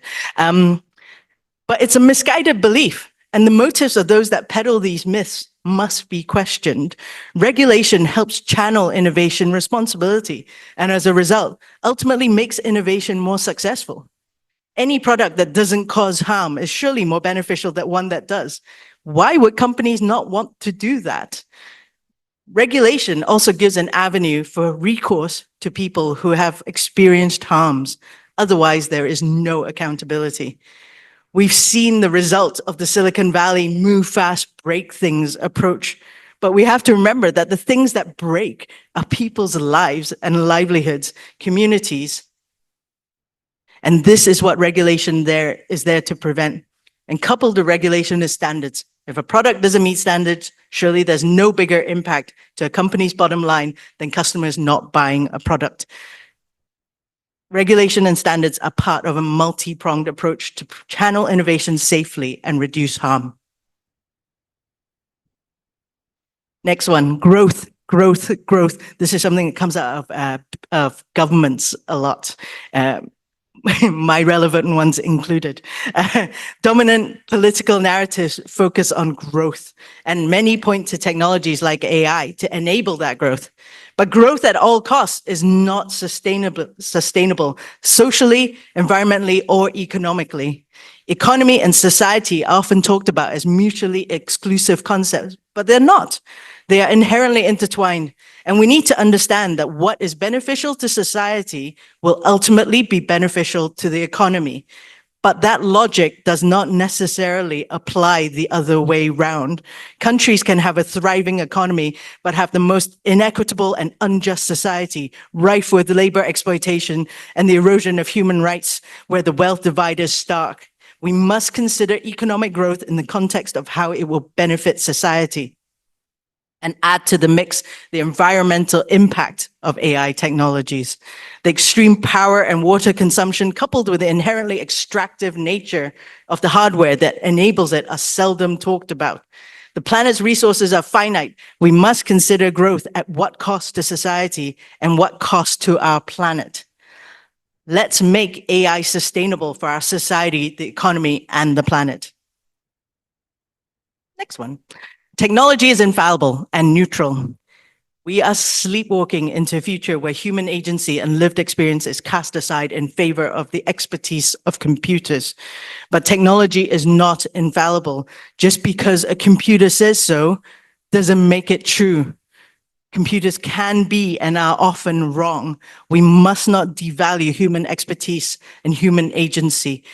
I don't know if any of you are aware of the big post office controversy in the UK, where over a period of over a decade, lots of postmasters, who are the people that run post offices, were jailed, were accused, were charged with criminal charges for apparently stealing money from the system. But it wasn't them, it was the computers that essentially was wrong. Yet the post office and the government prioritized the fact that it was a computer. It couldn't have possibly been wrong. All these hundreds of postmasters must surely be stealing, and it's ruined the lives of people. There have been postmasters that committed suicide. They've been shunned out of the communities, etc. This is real, actual harms. It's not AI, but it is about that attitude that computers are right. And this is really, really important, that technology is not infallible. It can very much make mistakes. And it's most definitely not neutral. It's created by humans, and humans are not neutral. However much we think we are unbiased and non-discriminatory, we are biased, and we are not neutral. AI is a mirror that reflects and amplifies our biases. So definitely not neutral. It's all about data. I was glad to hear Anita talk a bit about this. Whilst it is true that good data and data infrastructure is vital to data-driven technologies like AI, we need to change the perception that data equals the truth. Data is a representation of our world, but it is not our world. Our world is more than the data that represents it. You are more than the data that represents you. And data is inherently biased. We need to remember that data isn't a complete representation of our world. Who and what is not represented is just as important as who and what is. And diversity. We all have the same view. Now here's the key thing. All I've just said is relevant to the UK, most definitely the US, probably many parts of Western Europe too. But I'm going to hazard a guess that some of it may not at all apply here in Japan. And probably different parts will not apply in, say, sub-Saharan Africa or in Chile or in India. Take, for example, how do you define good? The use of AI in humanitarianism is a perfect example of this. On one hand, it is AI for good, but on another hand, the problematic white savior approach and complicated legacies of colonialism feature. Or as I understand, please forgive me if this is incorrect, in the Japanese context, followers of Shintoism and Buddhism do not believe that humans are particularly special and everything has a spirit. We all collectively belong to nature, and therefore the fear of intelligent machines, such as robots, is not as prevalent. So what I said earlier about blaming the technology and ascribing human traits to machines being problematic may not be the same here. My point is that there is one view that is dominating AI conversations, and that in itself is a problem. That view is driving conversations about AI globally without including global perspectives. Conversations about digital are driven by those with great digital wealth without the input of those in digital poverty. The digital divide is widening, and that is on a macro scale. On a smaller scale, the dominance of one view is a direct result of the lack of diversity in the world of technology. AI is a notoriously homogeneous field. The AI world is dominated by white, Western, middle-class men, and it is this group's worldview which is driving the development of technology that will impact us all. So we need to change the narrative. Many of the narratives I've just talked about all point to the need for better AI literacy for all. You've heard the saying, knowledge is power. AI is a complex socio-technical system. Throw in political and economical into that too. And power imbalance is rife. Those who are AI experts hold the power and are making decisions for us all without us all having a voice. And we cannot have a voice unless we are empowered with the knowledge to do so. The Scottish AI Alliance, as Yuko mentioned, we have a big commitment to public AI literacy. We created a course called Living with AI, currently on hiatus, but will be launched to the public again soon, livingwithai.me. And it presents AI, warts and all. It kind of shows you that it was acknowledged as the only public AI literacy program of its kind. And because it is government adjacent, it is unique because it's not a public AI literacy course provided by tech companies. It tells you what AI is, what it isn't, issues around fairness and bias, and takes you on a journey on how it impacts your everyday lives. And it is that specific connection to the people of Scotland that is unique about it. It gives you examples and has experts from Scotland so that you can relate to. A lot of AI literacy courses are run by people in Silicon Valley, etc., which has no relevance to people's everyday lives. So we work to empower people with the knowledge because you can't contribute to conversations that are really important about that could bring great societal change without having that knowledge. In the UK, the example I always give is asking the UK public to vote on Brexit, and without anyone actually properly understanding what that means. And we all see what happened there. So I think AI is an incredibly important thing, and we need to empower the ordinary person with the knowledge to be able to contribute, to have their voice heard. We must prioritize AI and, of course, wider digital literacy to empower people to contribute constructively and, more importantly, critically to the discourse around AI.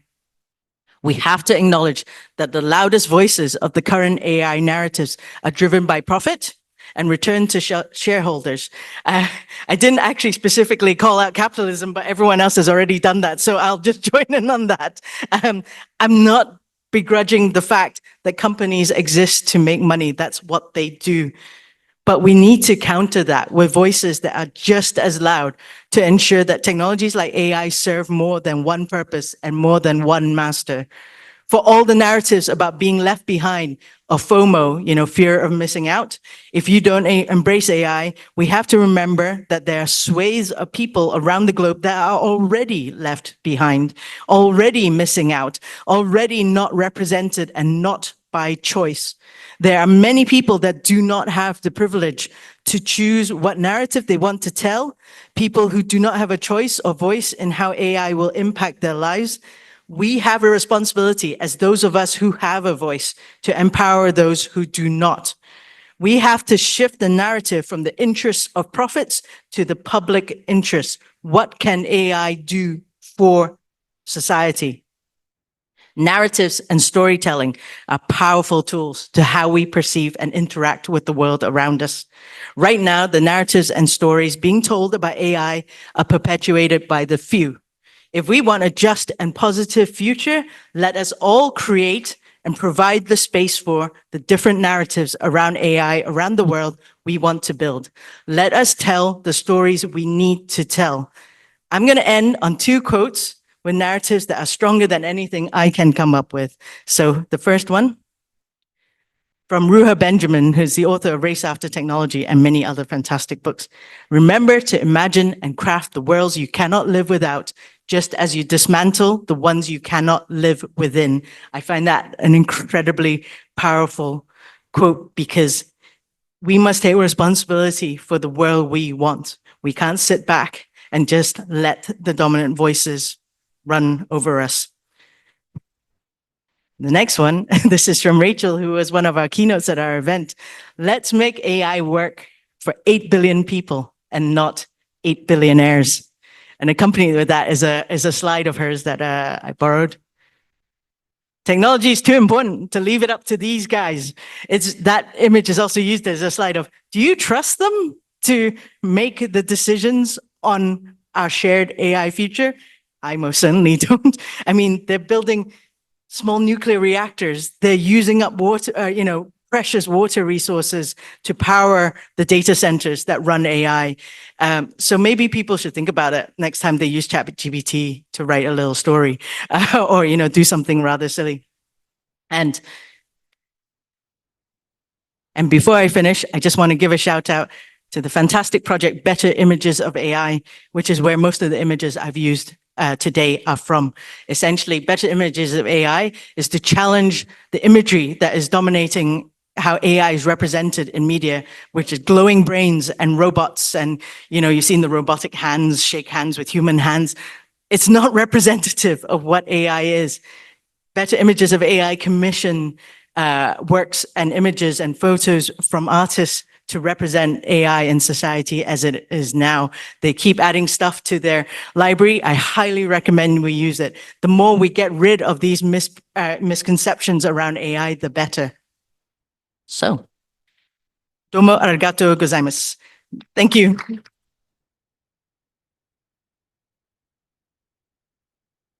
Thank you, Steph, for inspiring talk and great visual as well. And it's great that Yuko's and Anita's and Steph's all presentations fit so well and complement each other, addressing a new way of thinking about AI and AI-human relationships. Now that we've gained insights from our fascinating speakers, it's time to deepen the conversations with our upcoming panel discussion. So as we prepare for the panel discussion, you're welcome to stretch and take a short bathroom break. And because everyone is on time, which makes my job much easier. So let's start in 15 minutes at 3:25. We will resume the panel discussion at 3:25. Thank you. Okay, hi everyone. Welcome back. So while all speakers are sitting, I would like to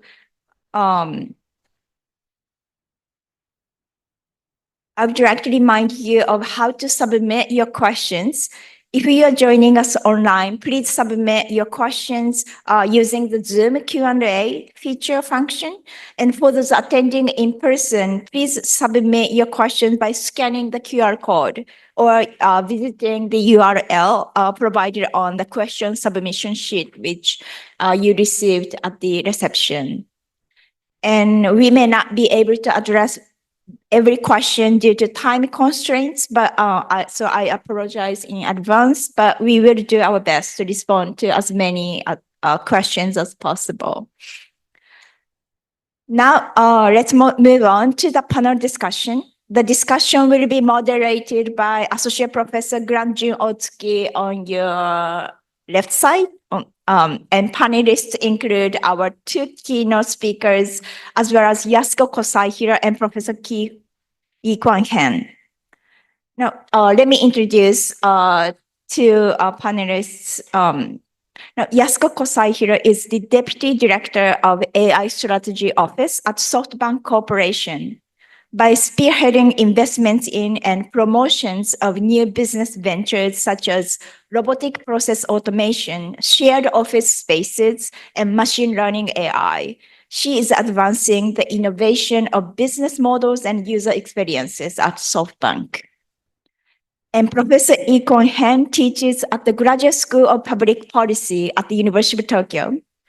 Professor Hen specializes in international security, foreign policy, and strategic impact of advanced technology, including AI in the Asia Pacific. And our moderator, Professor Otsuki, is an associate professor at the Graduate School of Arts and Sciences here at the University of Tokyo.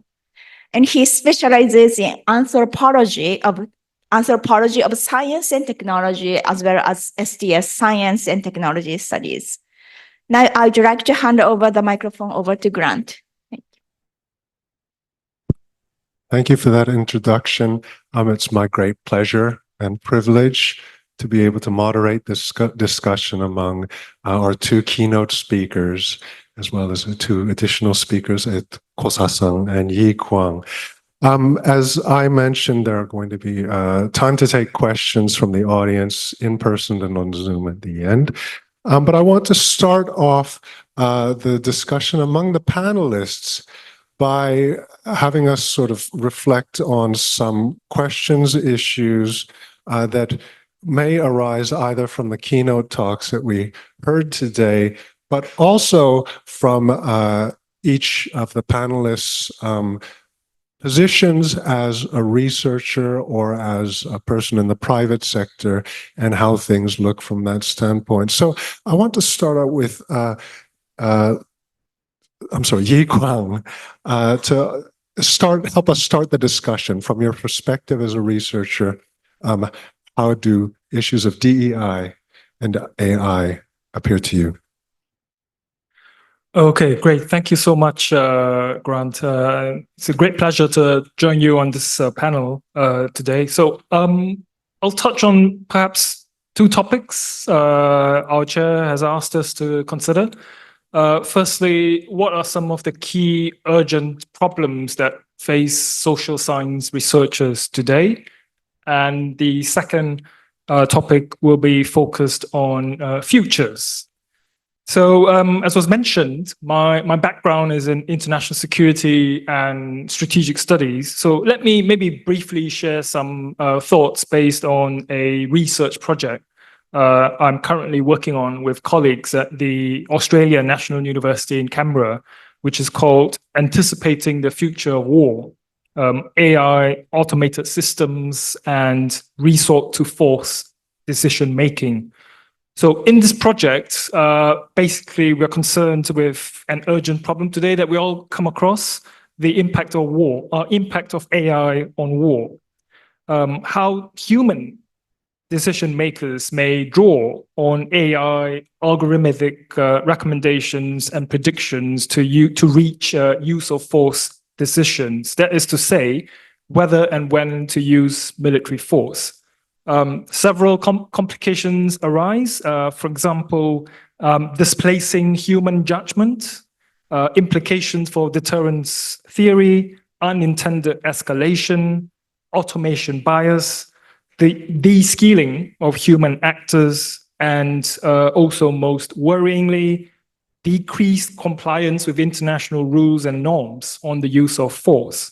So the lack of transparency in a lot of these AI-driven decision-making models, so-called algorithmic opacity, also raises a cloud over governments' international and democratic legitimacy. And I think this relates to some of the issues that Step raised earlier over things like unsafe AI, untrustworthy AI, and bad AI, etc. So let me make a couple of interrelated sort of overlapping points. Firstly, there is a need to focus on upskilling human actors against AI automation bias, especially in these decisions on the resort to force. We often hear about all these relentless attempts to, better train AI models with more and more data, but let's not forget the human in there. There should also be more inclusive education, AI literacy campaigns to enable users to better recognize potential bias, limitations, and ethical issues involved in using AI. So it is therefore imperative to understand the types of AI literacy and specific buckets of education that we need to supply to different types of audiences. So, for example, intelligence analysts at different levels of seniority, whether they are civilian or military, strategic decision makers versus general users of AI. So what types of AI literacy do strategic decision makers require? And do they actually know what they are still lacking and require more training in? I think one interesting model that has emerged in recent years is the Congressional Boot Camp on AI. That's targeted at staffers from both the House and Senate in the US. And this is delivered by Stanford University. It could serve as a useful model. Human-machine teams can also be developed to challenge AI-enabled groupthink and policy recommendations. We could somehow design AI to be, quote, a bit feisty or argumentative, to prompt human analysts to consider their own biases or misplaced assumptions. And humans essentially operate within institutional settings and structures that can influence decision-making. So with all these considerations in mind, our project members were asked to generate some policy recommendations, and I'll outline some below, and I'll close after that. Firstly, we need to think about how we can enhance AI literacy programs. It's probably sort of related to Steph's point earlier about digital literacy as well. So if you look at governments across the world, such as the UK, Australia, and Singapore, they've all developed quite well thought through in-house and outsourced capacity building programs in futures literacy. And these initiatives can help to inform more tailored AI literacy programs that focus on human-machine intelligence analysis teams to include all levels of users, developers, integrators of AI, not just a select few. So the tools deployed so far in futures literacy training, such as narratives, experimental role play, creative writing, these are also tools that can be deployed to help transmit lessons on AI literacy.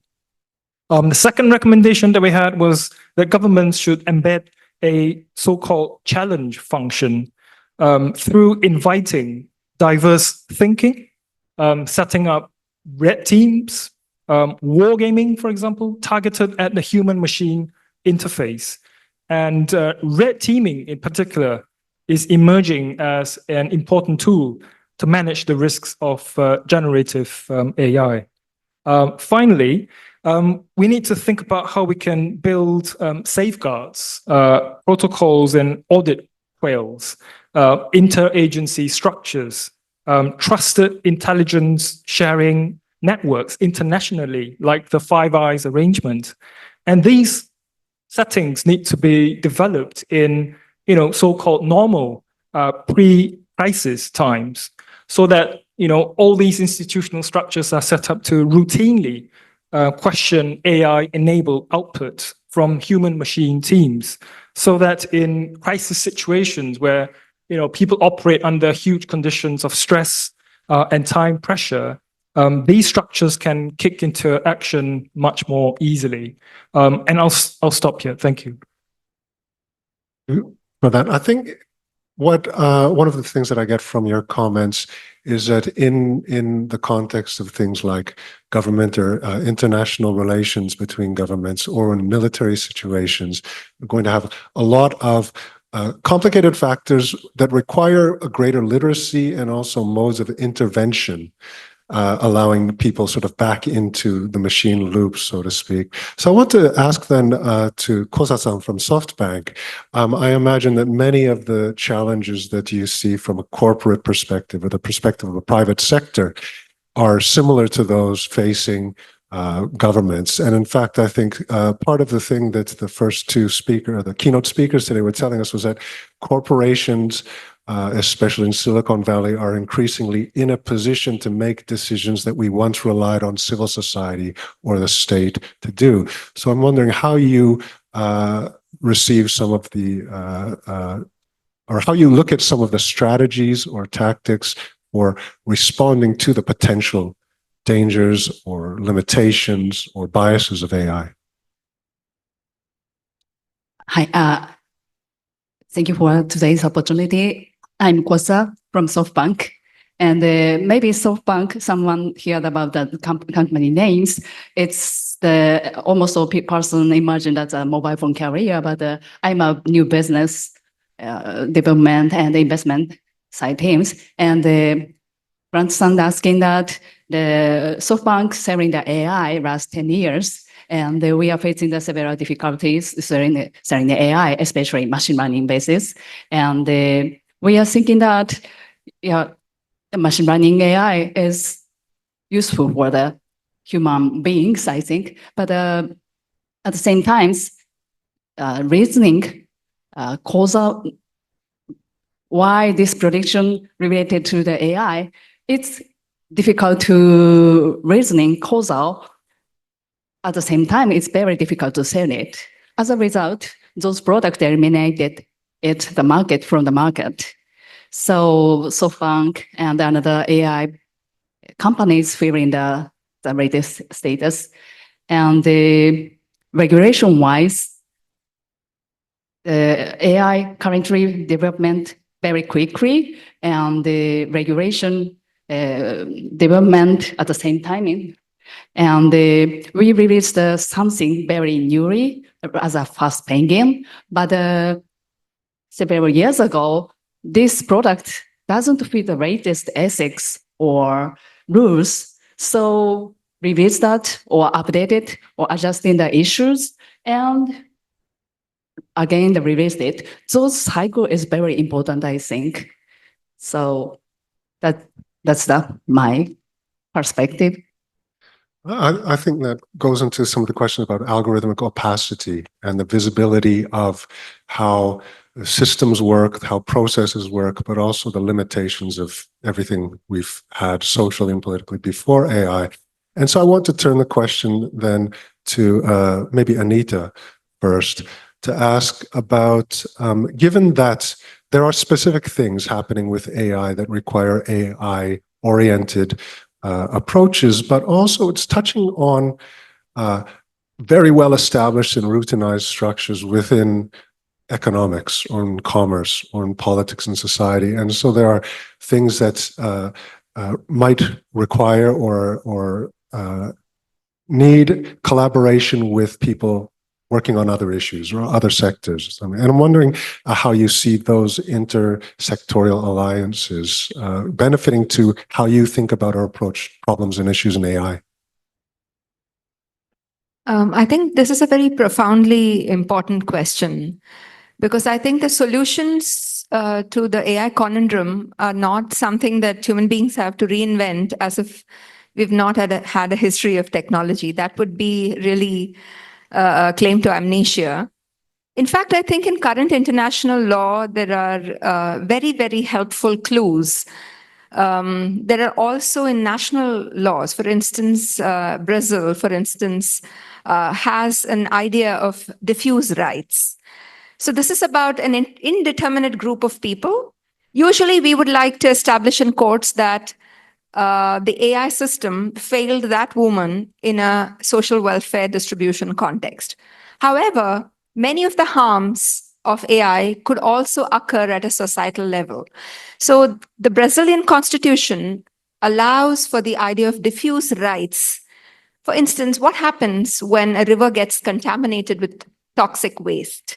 So it's about an indeterminate kind of harm that contains risks for society at large. So this can be borrowed from the way in which indigenous peoples' rights, the right to nature, rights of nature in Latin America. In fact, many countries in their constitution include the rights of nature, in some ways giving embodiment to nature. So that is an idea. Similarly, there are many other ideas, and here I make a plea to join bridges with environmental activists, with climate justice actors, with food sovereignty activists who have been saying in East Asia, particularly through a corporate takeover of small cultivable land of peasants, using drones, remote farming, sensors, and all of that, and commercializing what so far was a subsistence form of living, and the dangers that that poses for continued sustenance of their communities. These are future risks that we cannot see today. Similarly, I think in the international law, we have to start operationalizing the idea of common but differentiated responsibilities.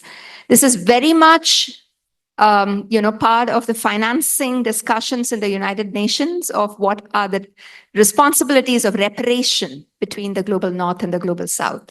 So towards climate, the commitment is that Northern countries will commit to a certain energy behavior, carbon emissions behavior, and conduct that is different from the global South.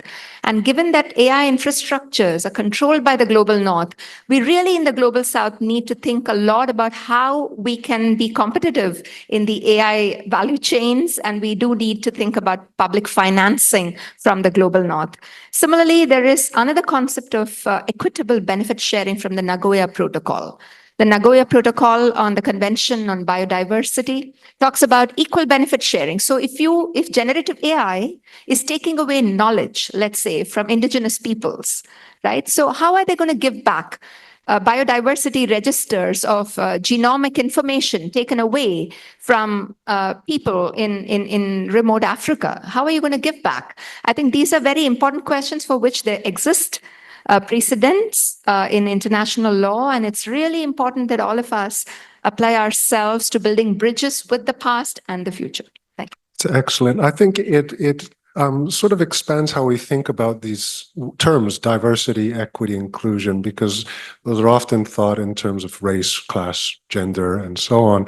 But I think what you're doing is pushing us towards thinking about them in terms of environmental versus biodiversity and ownership over intellectual property, or all of these other sort of issues that resonate in different ways with AI.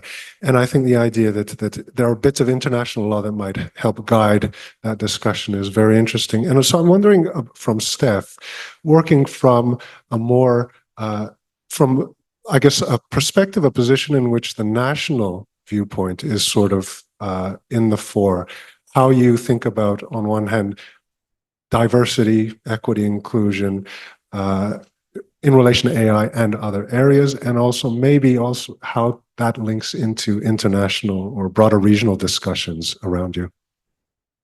Thank you. Well, I don't know how familiar you are with Scotland, but Scotland's not very diverse. Not by choice, but Scotland is a predominantly white population.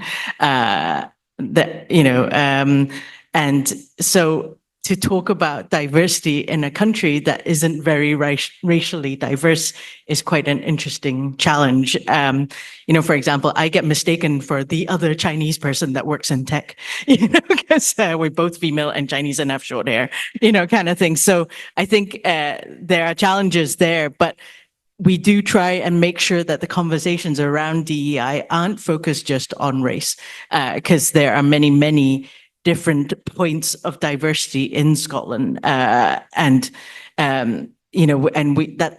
that's also why I founded Diverse AI as well, because a lot of the conversations around AI and tech focus on women in tech, women in AI, but I know women is a starting point in terms of lack of diversity and inclusion, but it expands to so many other qualities, and so we try to make sure that when we talk about diversity and inclusion, we include diversity of social background, which is in Scotland, there's something called the Social Deprivation Index, which shows the level of social deprivation across Scotland. And so we do talk about diversity of socioeconomic background. There's a lot, we do try and do work around the LGBTQ plus community as well.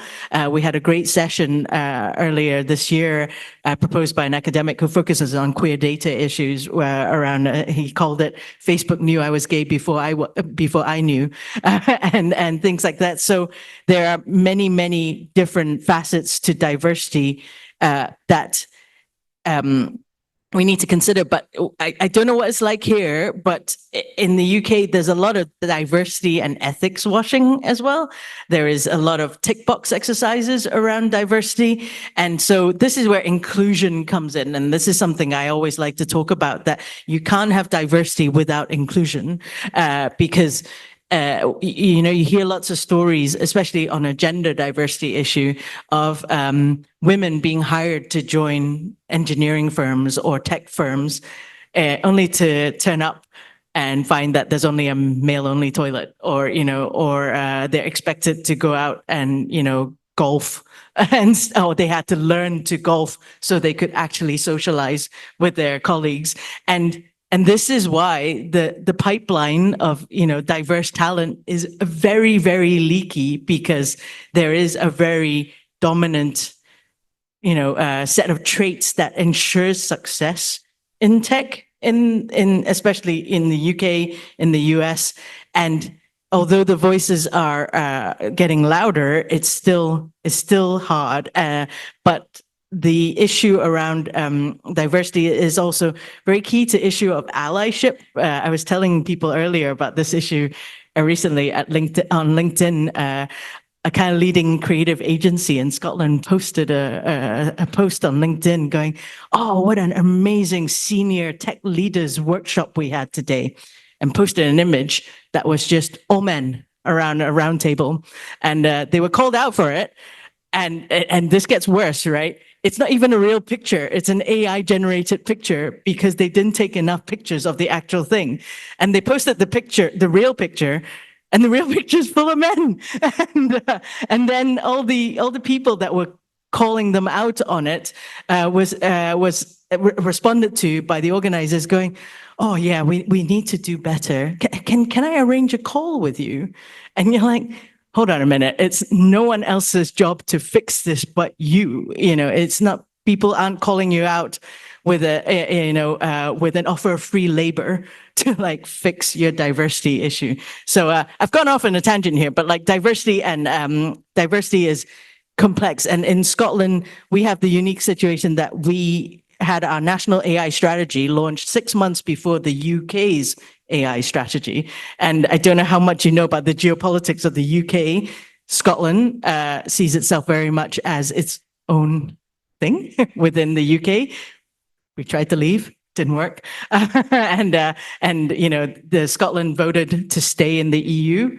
The rest of the UK did not. And so there's a lot of, kind of tensions around that. But in terms of our AI strategy, we can only create a strategy on what is within our remit. So issues around military and stuff are not within our remit. Those are not devolved issues. And that links to the complexities around regulation as well, because regulation is UK-wide. It's a reserved matter, whereas we want to try and influence policy and regulation on that front, but we only have limited powers to do so.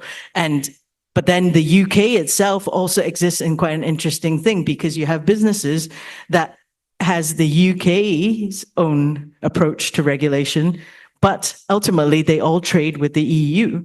So they're going to have to deal with the EU AI Act. And the more the UK diverges from that, the bigger challenge it is.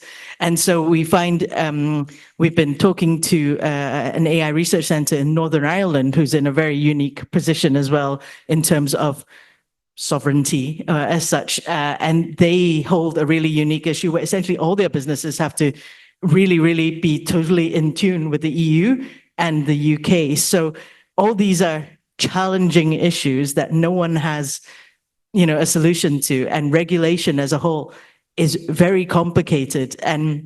But one thing people have to remember when people talk about regulation is they talk about AI as if it's a Wild West, that it's not subject to any rules, which is not true. I think it's a very misguided thing, because AI is subject to the whole legal space. It's not just subject to not made up yet specific AI rules and laws, discrimination, data privacy, etc. These are all existing laws. So there is a certain merit in some of the approaches of we will use existing laws to regulate AI, but there needs to be some oversight that tries and pulls it together. And the issue of literacy and expertise is also a problem. The risk of regulatory capture.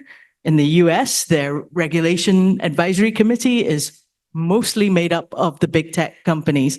So you're like, yeah, that's like asking MPs if they want a pay rise, of course, we'll regulate ourselves.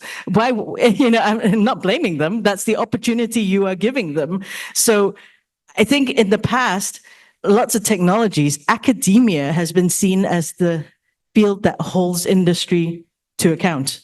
However, AI academia is being left behind because of the huge resources that are required to make the technological advances that especially, the generative AI is making, the resources around data centers, etc., the investment that is required. Academia can't keep up, and academia are losing expertise to industry. So maybe a traditional checks and balances that academia is offering is struggling at the moment with AI. Well, maybe this is a good chance to go back to Kosa-san for a second, because I think on one hand, SoftBank is a very Japanese corporation in some ways, but also with a transnational, international outlook. And at the same time, going back to Steph's, the first half of Steph's comments with about inclusion and the pipeline into engineering and AI research, I think it would be interesting to hear your thoughts about this. Perhaps also in relation to this question of we'll leave it there for a second, then I'll come back to you, right?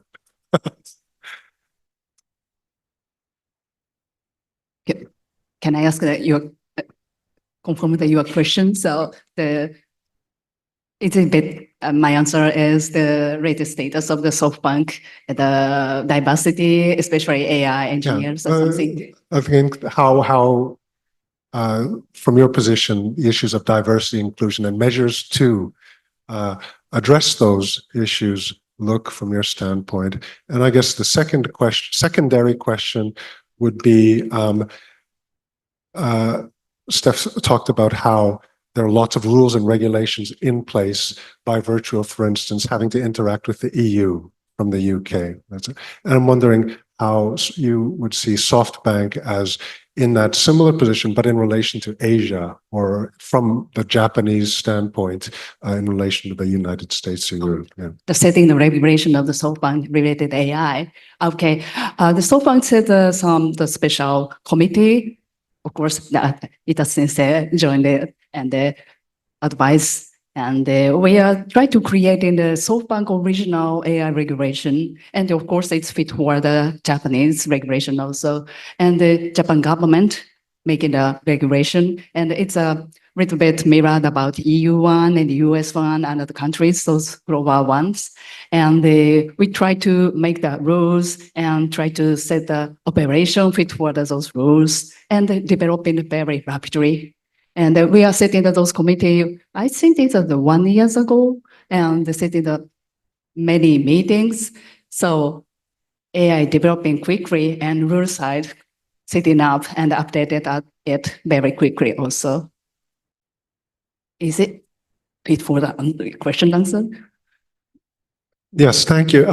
Maybe I'd also like to ask for Yi Kwang's standpoint on this as well, because we've heard some discussion about how the geopolitical situation, for instance, of the UK or Scotland influences the possibilities of regulation, but also the limitations on what people can do and think about with AI. So I'll go to maybe Yi Kwang and then come back to Kosa-san about this sort of geopolitical question.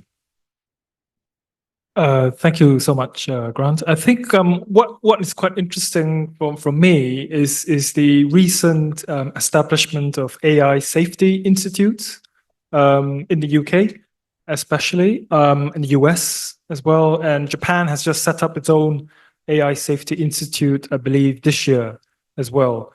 So what I noticed from these initiatives is there's actually quite a fair bit of sort of international sharing of so-called best practices, depending on how you define that. But these partners are sharing, what they've learned from testing, models and identifying potential vulnerabilities or dangers in there. But the interesting thing as well is that these AI safety institutes are not regulatory bodies, so to speak. So they don't have a mandate to actually set rules and regulations. So what they're really meant to do is really to, pick on certain cutting edge AI algorithms and models that are being developed, and then try to identify, flaws and vulnerabilities that potentially could imperil humankind. And so this feeds into, these growing concerns about, is AI an existential risk that might imperil humankind's ability to survive in an AI dominant world.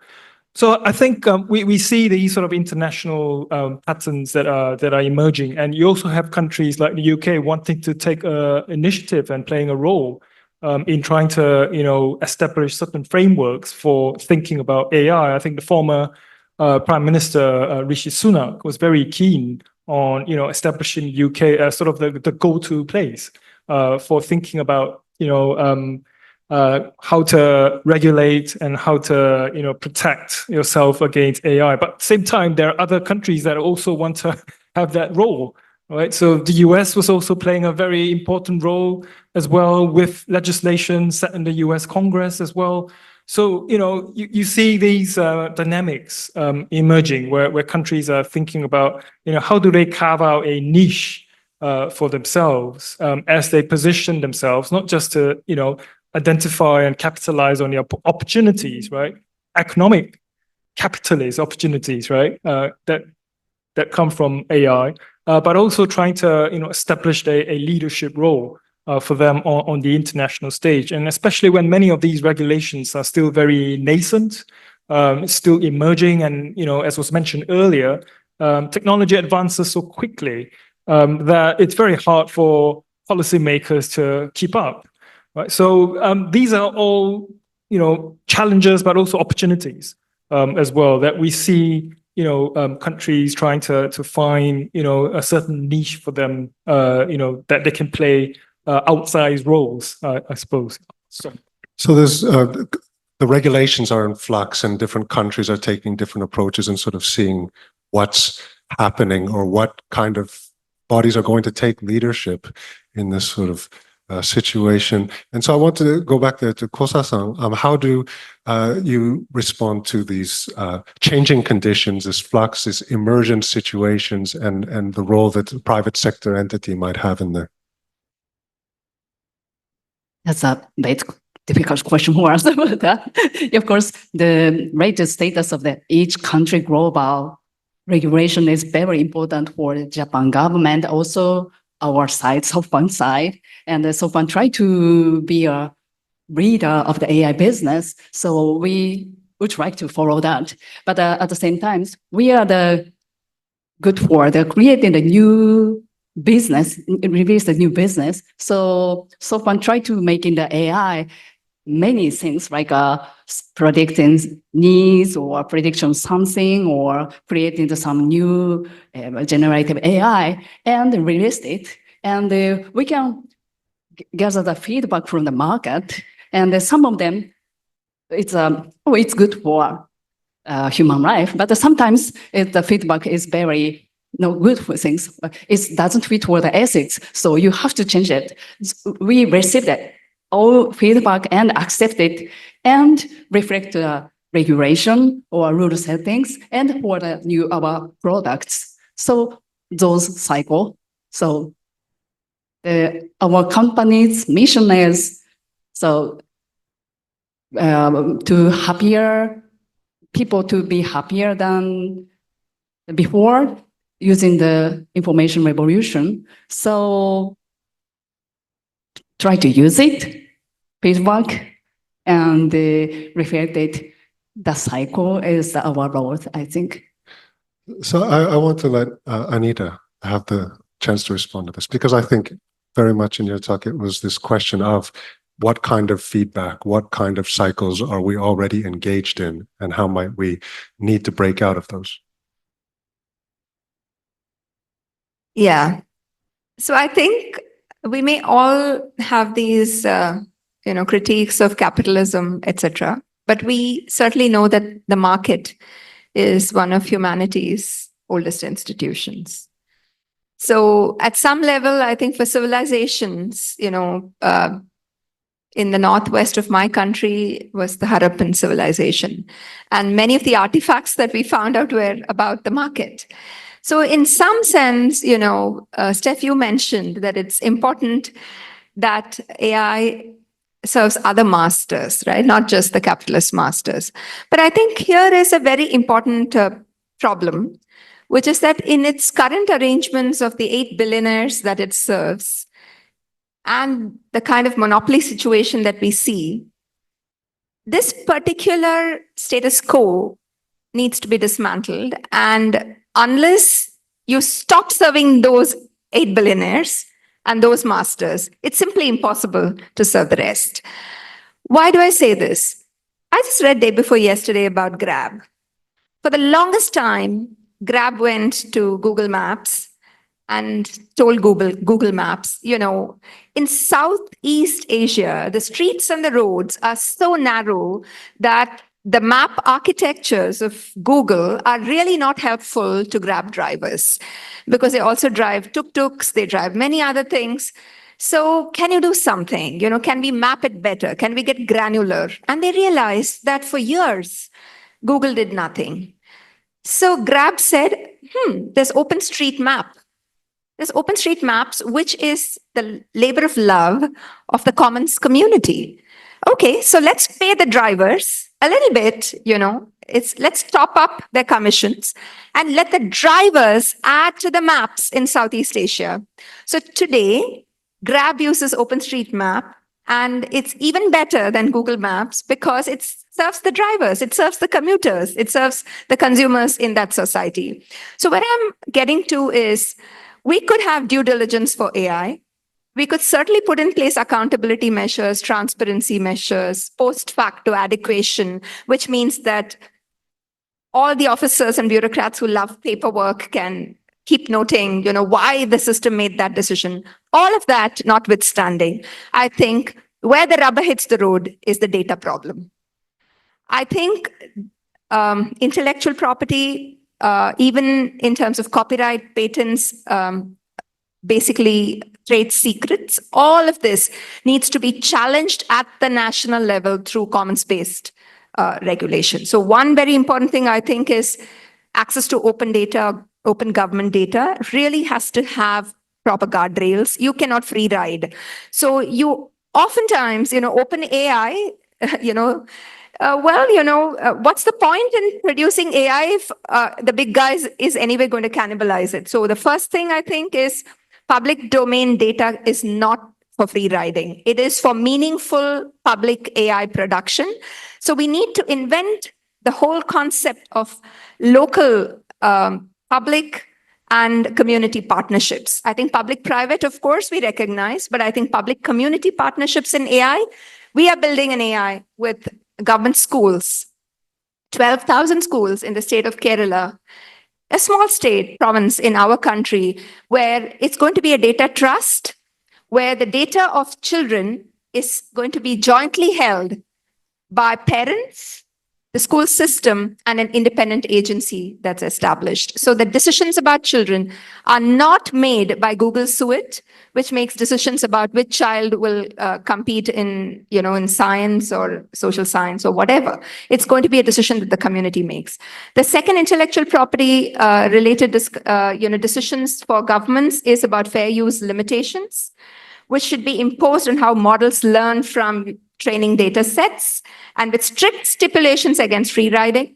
We should explore collective licensing. For instance, a group of artists in Africa have said that if individual authorship doesn't work, because that's the American model, we can think about collective licensing obligations for artists.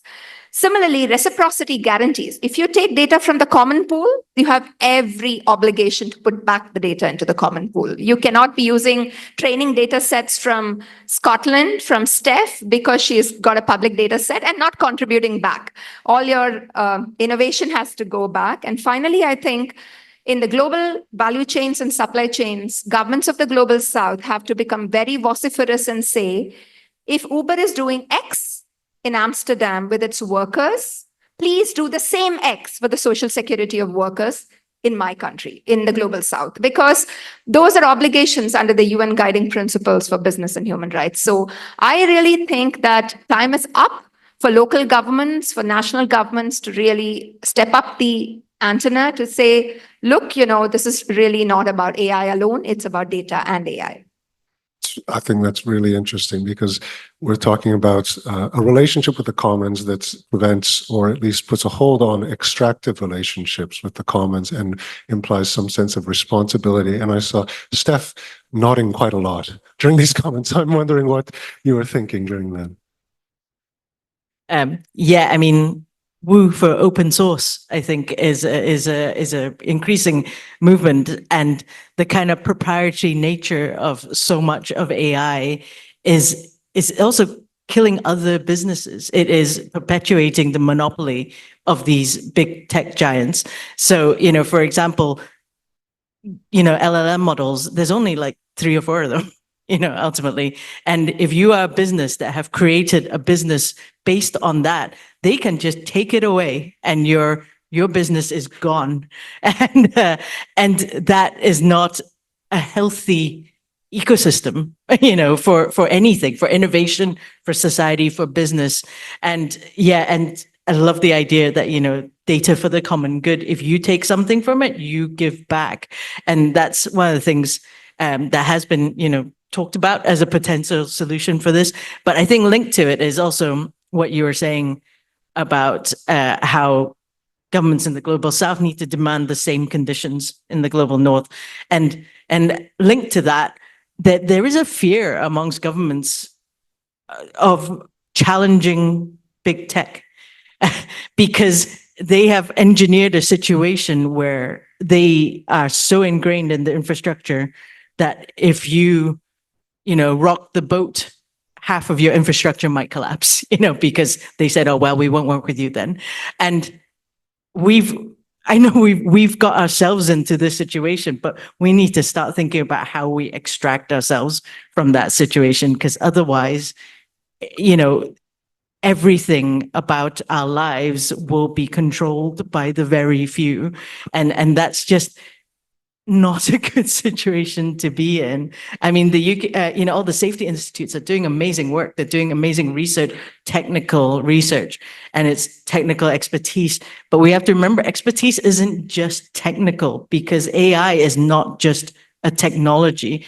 And so I'm not saying governments need to know how to code, to understand AI. They just need to understand the basic foundational concepts of it.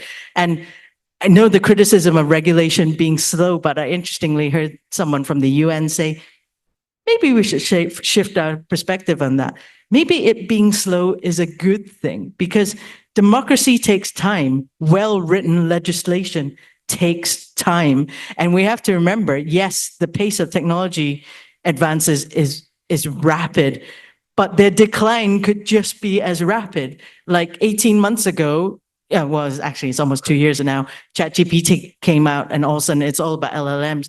But it could just completely collapse in the same amount of time. Yet everyone is scrambling to have all this very specific, conditions for this. So if we had basic foundational kind of knowledge of technologies like AI and regulated for that, you make it more adaptable to future iterations of it. And part of it is to not be so fearful of challenging the status quo. Kosa-san, I saw you nodding your head. So would you like to respond? Yep. The understanding about the AI codings, it's a very important, I think. So, and I'm a new business investment side person, and I'm working. When I started work for SoftBank 7 years ago, at the timings, the investment and the valuation of the new business, the focus on the company, target company, how can create the brilliant world in your future, and those picture is great or something, and the sales, the size of the sales, those things is the valuation, very big important portion. But currently, the SoftBank experienced many things during the new business and new ventures, and those brilliant world, yeah, it's okay, but are you really created, or the programmers and the CEO is completely synchronized? Sometimes there are some gaps, and it's depends on the codings. It's very black box. No one understands it. That's the reason why I think. So my team tried to understand those coding and the reality about the creating those brilliant world or not. So AI is very difficult to understand it, especially coding side. But we have to learn about it, not coding, not engineers person. So we try to, and another market members like a venture capital member or banking finance industry members think about same things right now. So little bit start changing those issues, I think. So I'm a no engineer origin person, but my background is M&A or due diligence and understanding about those industries. What's the difference of the strength point? So try to understand AI. What is the difference? And the different strengths can contribute to the new future. This translation is very important, I think. Would you like to respond to this? Yeah, I'll just pick up on a couple of points that was raised earlier about this question of literacy, which I think is really quite important, and not just AI literacy or digital literacy, but tech literacy in general. And I would tell my students about a lot of these US congressional hearings where the senators would be asking questions that really demonstrate their lack of understanding of the topics that they are meant to be regulating or asking about in the first place. So there seems to be a general need, actually, to enhance the level of understanding. You don't need to be a tech nerd or expert to really know about, how a AI model works, but at least you need to know the fundamentals, right? The basic concepts of, recognizing bias, weaknesses and things like that, reliability, precision. These are basic concepts. You don't need to be a technical expert to actually know how, they feed into the policy making process or regulatory processes. So I think there's a broader issue here in terms of literacy, not just for, general public, but also for policymakers as well, unfortunately. The second point I think is quite interesting as well is this question of the ecosystem and also the role of academia as well.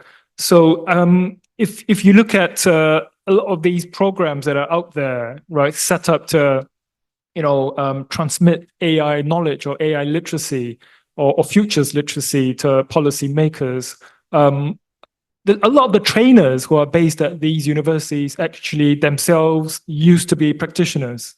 And they leave government and they go into academia or they go into private sector consultancies and they set up, these programs to train practitioners who may turn out actually to be their former colleagues in government.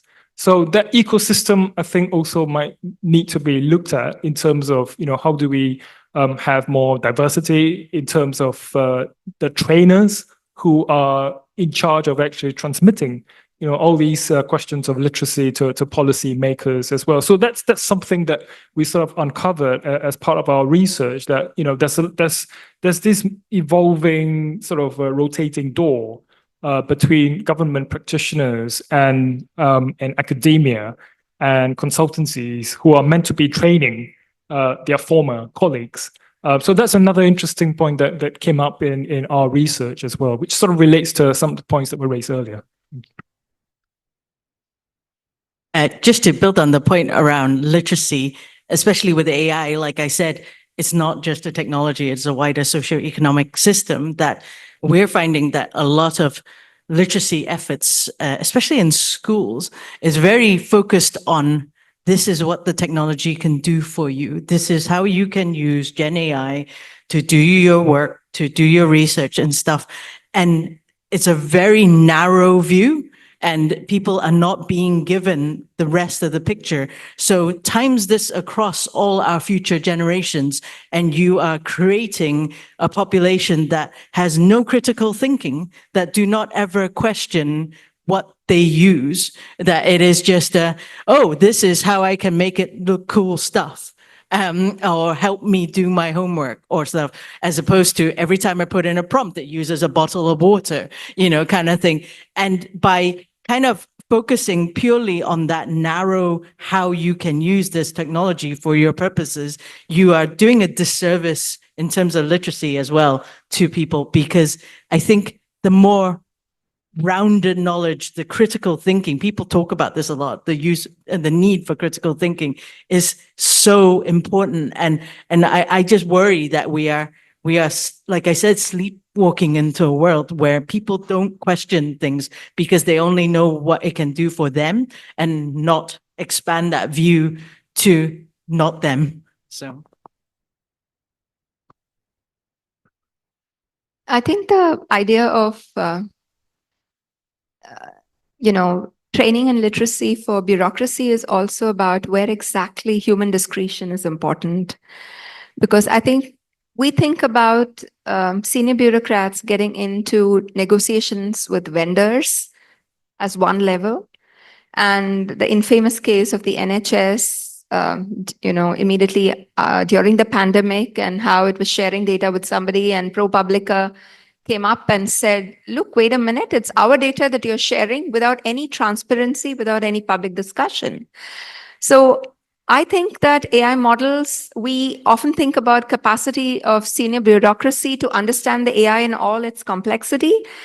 I think there are many levels of understanding how things work in a democracy, and the political understanding of human discretion at the front line is most important. So it can be somebody who's a frontline worker, and to think that AI is God would be completely suspending your critical thinking. And therefore, if it seems to you like there's an applicant and she doesn't have housing, but the system is predicting that she's not entitled to housing, and she's your neighbor, and you know goddamn well that her house was destroyed in the floods, then you really have to do something about it. The second thing, I think part of that literacy is to have, by regulation, ex ante public participation rights during the process of AI legislation making, which means that the public can become aware over time by simply participating in public processes of dialogue around AI. So you don't have to only wait for a literacy class to understand all about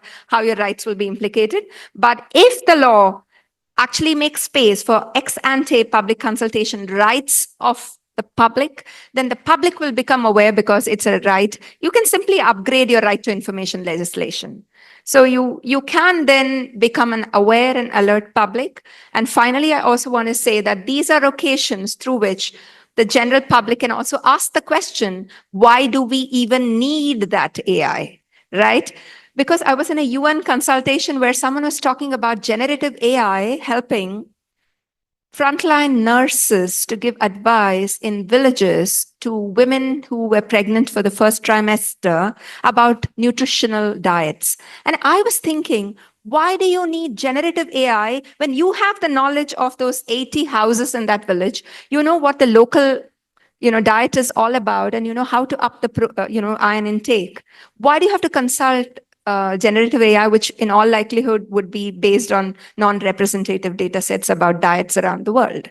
So I think that centering public participation is a sure shot route of developing a critical thinking around AI. Well, I think this theme of literacy is really interesting because, well, first of all, it's not one thing is very clear, right? We have to think about multiple literacies operating at these different levels. I think it's also maybe literacy is slightly confusing or misleading because it implies reception, that the problem is the understanding of the receiver versus this issue of participation, that people have to have the space and opportunity and accessibility to participate in ways that will foster literacy as sort of alongside their participation. I'm wondering how this fits into how we should think about models of regulation then, because it is about regulation at certain points in the sort of AI ecosystem, right? And those don't always include a very prominent place for participation of the general public or inclusion of multiple literacies or other forms of knowledge in those spaces. So how might we think about those, shifting those institutional cultures? Should I send that to, or maybe Steph, if you have thoughts about this, and then I'll send it to Yuko. Well, in terms of participatory initiatives, one thing we're trying to do in Scotland is we have a commitment to develop a participatory mechanism for the people of Scotland to have a say in on how Scotland, uses AI in the future. So right now we're working with our Scottish Government colleagues to find decisions that the public can actively influence. But in good participatory practice, there are different levels of participation. And I think there's a lot of misunderstanding around participation as well, especially amongst regulators and policy and lawmakers, because I think there's generally a fear of participatory mechanisms because it's like, oh, what if they tell us not to do this thing that we are wanting to do? And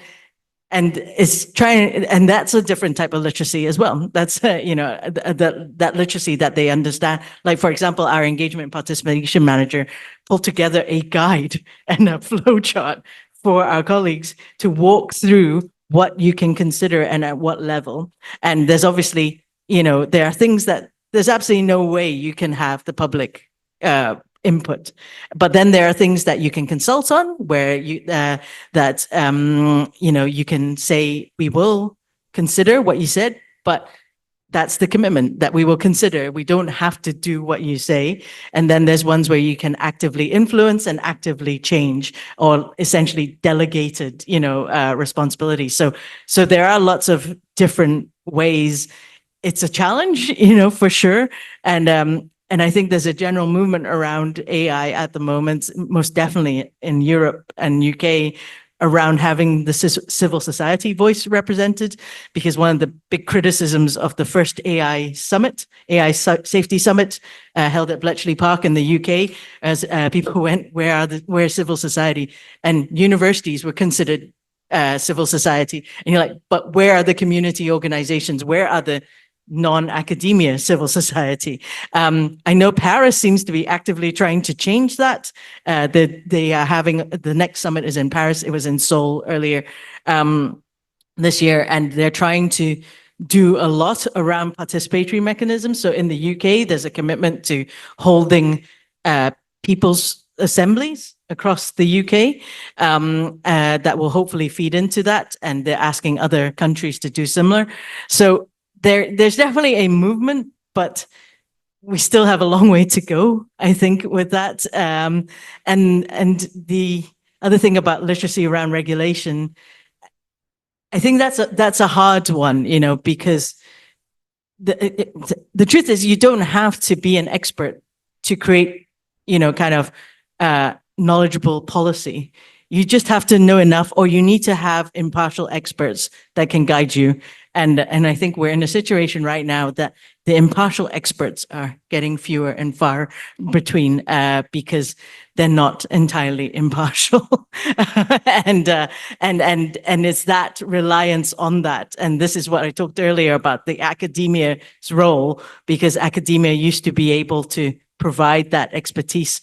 But I don't know about here in Japan. In the UK, in the last decade, thanks to the conservative government, there was a whole fight back against experts. They didn't want to listen to experts anymore.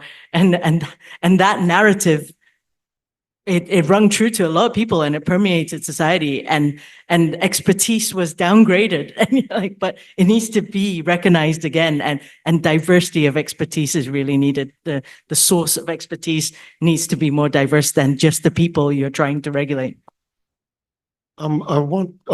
Please. Shall I have a go at this question, which is incredibly difficult if you're thinking about how you want to shift institutional cultures? It's one of the most difficult things to do, as difficult as trying to break bureaucratic silos.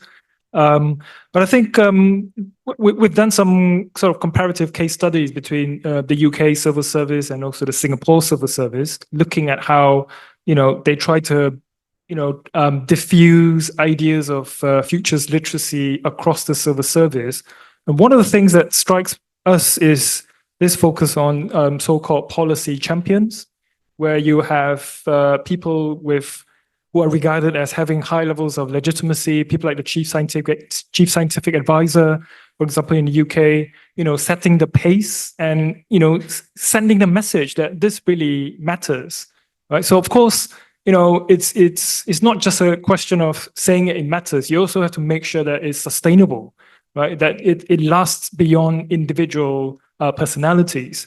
So the other thing that we found was quite interesting as well is also this importance of making sure that there is an interagency network that emerges across different government agencies. So this would be coordinated, for example, by the Go Science in the UK, the Government Office for Science, which coordinates all these different networks focused on horizon scanning, for example, AI literacy, making sure that, you know, each different ministry has a designated officer who would be, you know, responsible for having, you know, this task of embedding literacy thinking as well.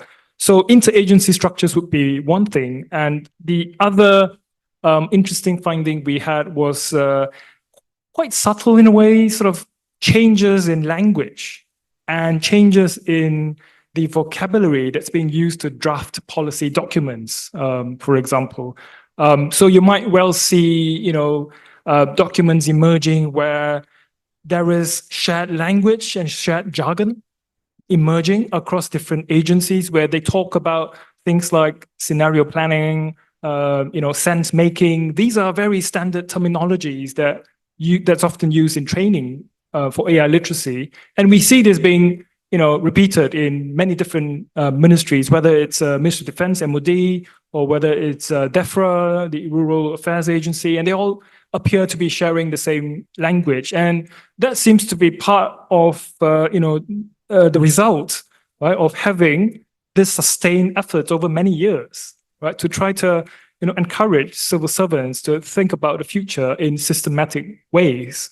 So I don't think we can regulate it in a formal sense, but we can see certain sort of subtle tweaks, I suppose, in the way in which civil service structures operate, and also the language and jargon that they use to interact with one another. The other question is whether these languages can be transmitted to the outside world. That's a separate question. Well, there are two directions I want to go for that, but I'm going to return to the university question. But I want to give Steph the chance to talk, because your keynote was very much about narratives and the need for new ones. Yeah, I just wanted to touch on the shared language, the shared taxonomies. I think is really important, and it's something we're trying to do. For example, we're trying to work on AI skills across the ecosystem, like right across all stages of learning. But we're trying to make sure that we work with our UK government colleagues to make sure that we're using the same taxonomies, because and especially around personas and skill levels and competencies and stuff, because when you have like bureaucratic silos that don't talk to each other and are like talking at cross purposes, it never results in a good thing. But yeah, sorry, I mean, the kind of, sorry, what was your question? Because it seems to tie into what you were saying about narratives, right? And the need for new narratives. Maybe the taxonomy or the vocabulary that Yuko says emerging is sort of one sign of that, or a place where narratives can begin to work.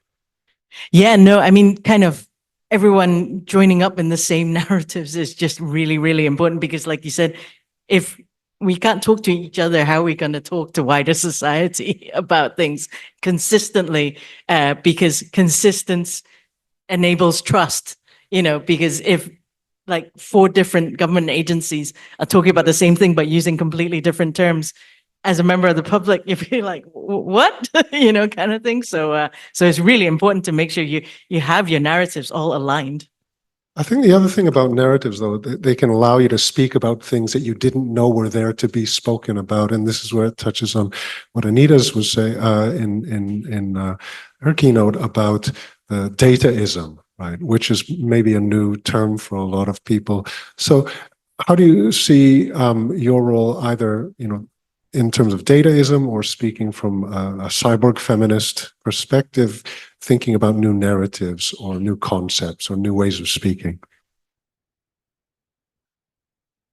I think the thing about being a voice of dissent or standing on the side of resistance is that there will be a time when slowly but surely your positions become mainstream, because this is, of course, not a belief in or faith in revolution or anything like that. But basically to say, for instance, about 5 years ago, and also I have at least done 2 rounds of training for embassy reps in New York of various governments on data governance, international data governance.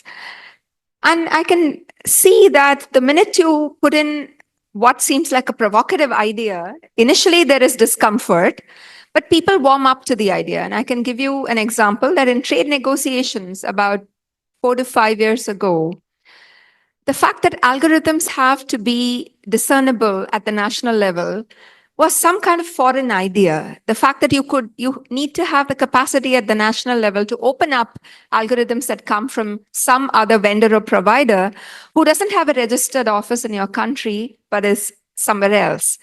But increasingly, as countries signed up in trade deals, right? EU-India trade deal, UK-India trade deal, you kind of understand that constantly you're writing away your rights as a country and saying, okay, you come into the service sector, the banking sector, take away our data, bring back banking algorithms, but we will have to relinquish all our rights to open up that algorithm. How does that sound?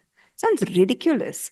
So I think eventually when the significance of a particular idea, the idea that you might want to have infrastructural control and sovereign infrastructural control in the hands of the people in your country, that idea is not revolutionary at all. It's historically so time-tested. So at some level, I find that many of the things that we are contesting and challenging in the AI domain seem often to be ahistorical. And for somebody who has fought and been part of struggles for development justice for so long, I feel that many of these battles have been fought and won in many ways. Doesn't make the world more just, doesn't mean that neoliberal globalization has brought us extraordinary justice. That's not what it means. But what it says is that the smaller alternatives, small AI, small data sets, non-big tech, these are very legitimate ideas. And the minute you tell people, scale is not everything. We used to say that from IT for Change 3 years ago. Now people from Silicon Valley, AI Now Institute has written a paper about why you don't need big data. So I think ideas travel, and the power of the small, the power of people's scrutiny, public inquiry. In Argentina, somebody stood up in a court and the judge said, open up that algorithm. And the vendor said, sorry, too bad, company is in the US. I can't open up the algorithm.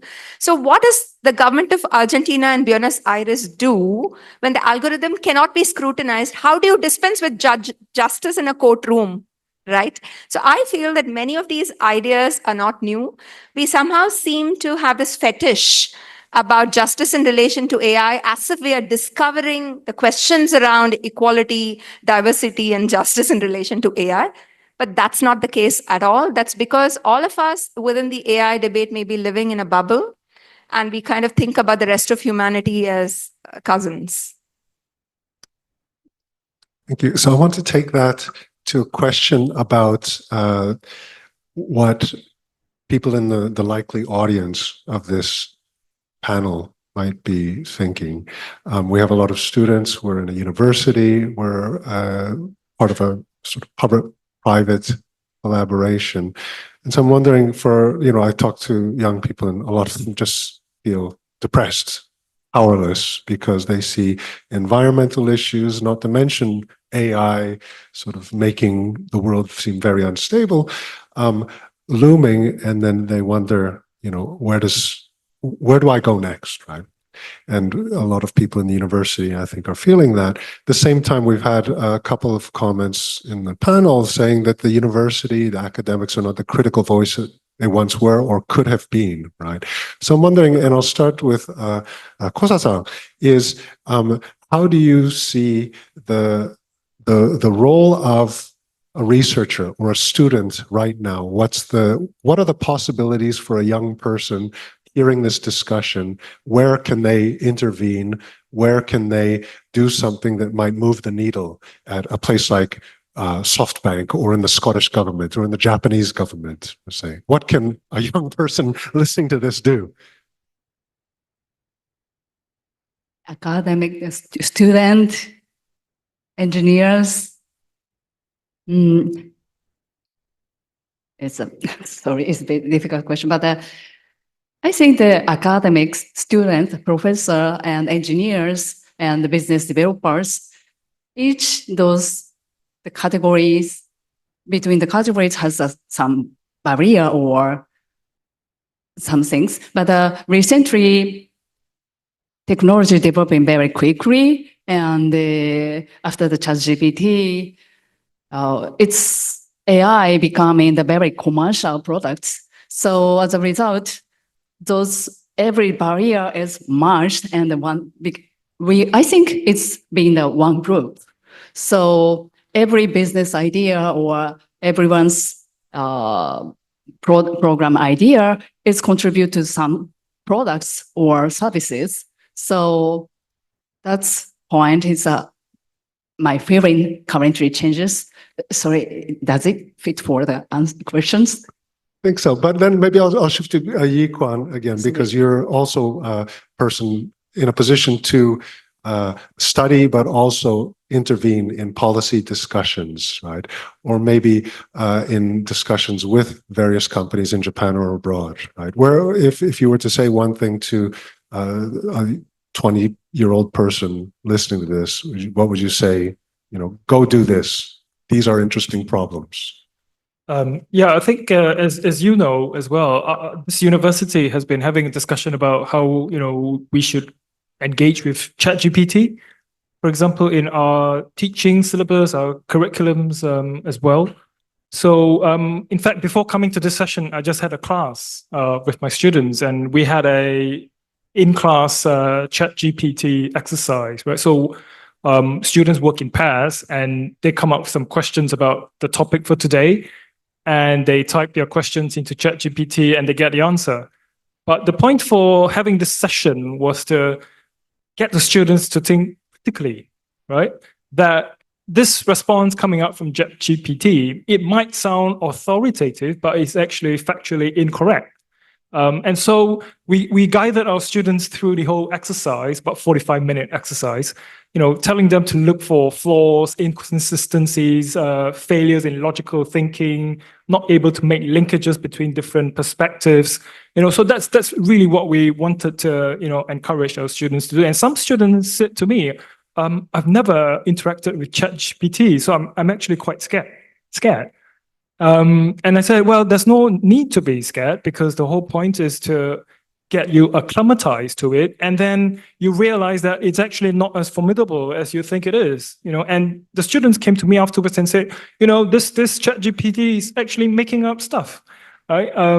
And so I think there is a responsibility to some extent for universities like ours, right, to expose our students, right, to ChatGPT, other types of generative AI tools, and get them to engage with it, maybe in a controlled setting like in our classrooms, and get them more comfortable with it. Think critically about what are some of the weaknesses, inconsistencies in the models.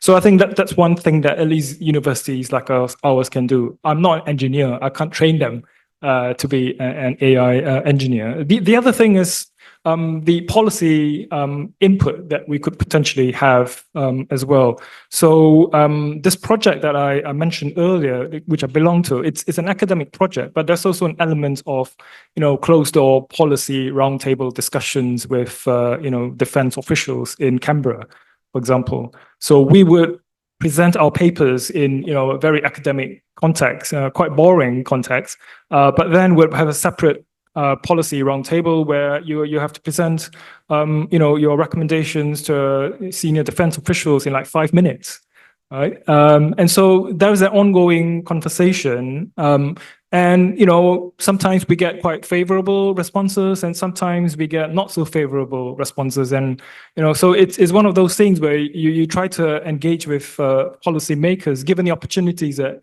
we sometimes have. Rather privileged positions in university, and so we should use those mechanisms, right, to convey concerns that we have about what's going on at the policy making level. So I'm not sure. We also have quite a lot of interactions with private companies in Japan as well. We engage in collaborative research with them.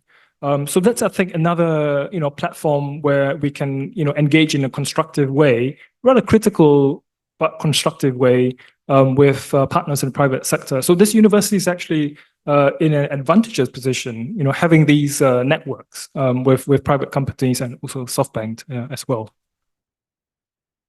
Just to say,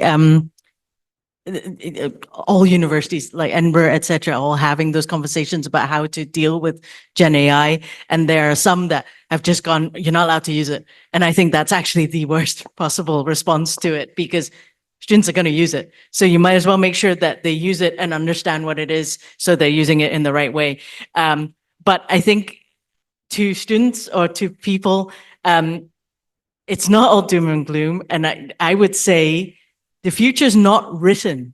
It really isn't, and it can change. And I think we need to get out of this very data thinking about stuff, because data is just a representation of what has been.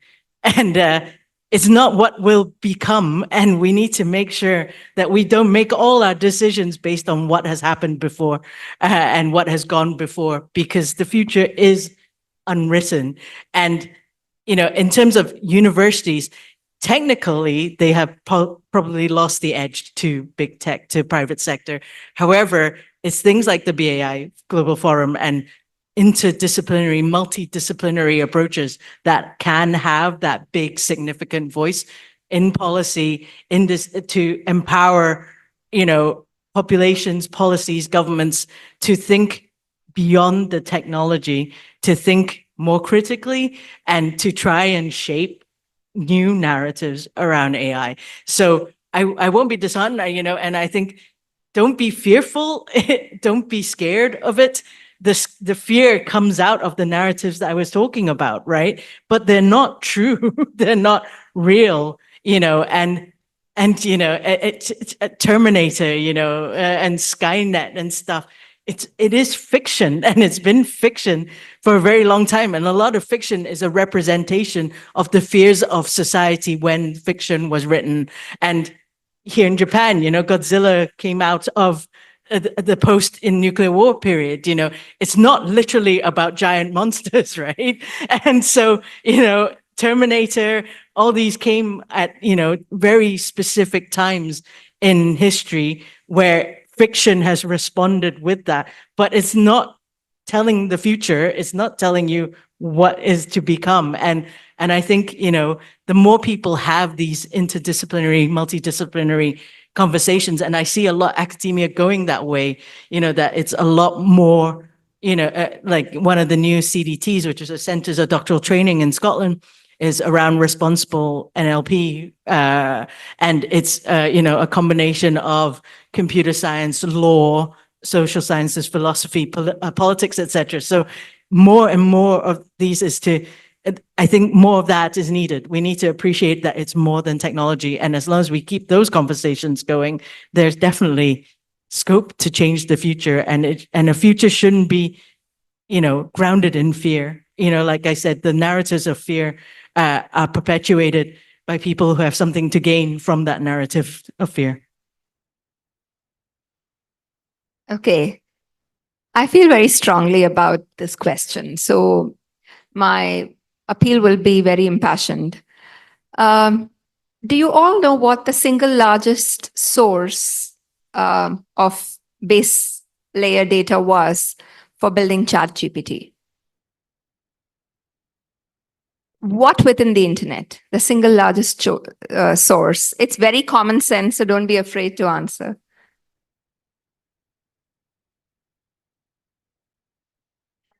Yes, what was the single largest source for the data that built ChatGPT? Wikipedia, the commons.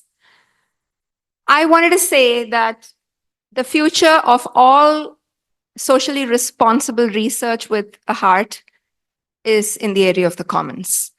And I say this because so far we've had a situation because of network effects and the search for monopoly profits of the tail wagging the dog.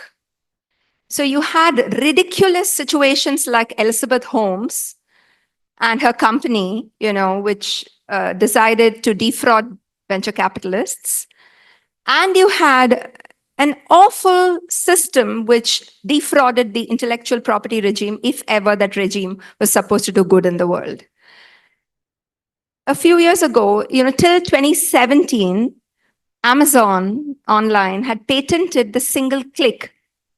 We all add things to the cart, add to cart, add to cart. That click, can you imagine that for the coder, whether in Japan or in India or Timbuktu, the code to add something to the cart on a platform design is like child's play. It's one mathematical algorithm, but it was patented. So I ask myself, what is all this innovation if it can be simply locked up, put up on a network and monopolized, right? And then the companies will tell governments, buy it from us. So I really think that students should apply themselves to local initiatives that are contextual, where you can build small AI, and in which there are accountabilities that are involved so that you can have public dialogues. And by that, I don't mean you need to get into a rabbit hole where you're trying to build AI out of 5 data points. That's not what I mean. I'm not trying to fetishize the small. I'm saying, let's actually have all of this that are within the context that we belong, that can be geographically bounded or not. It really doesn't matter. And I want to say that the second important thing for students to do is to look for different business models, and for venture capitals to look for different business models. Because every time venture capital, I know the expert is at the table, but I'm hazarding this guess. Every time venture capitalists put in money, they know that only 2 out of 10 will succeed and the rest of the 8 will not succeed. So they're trying to make money from the 2 that will succeed.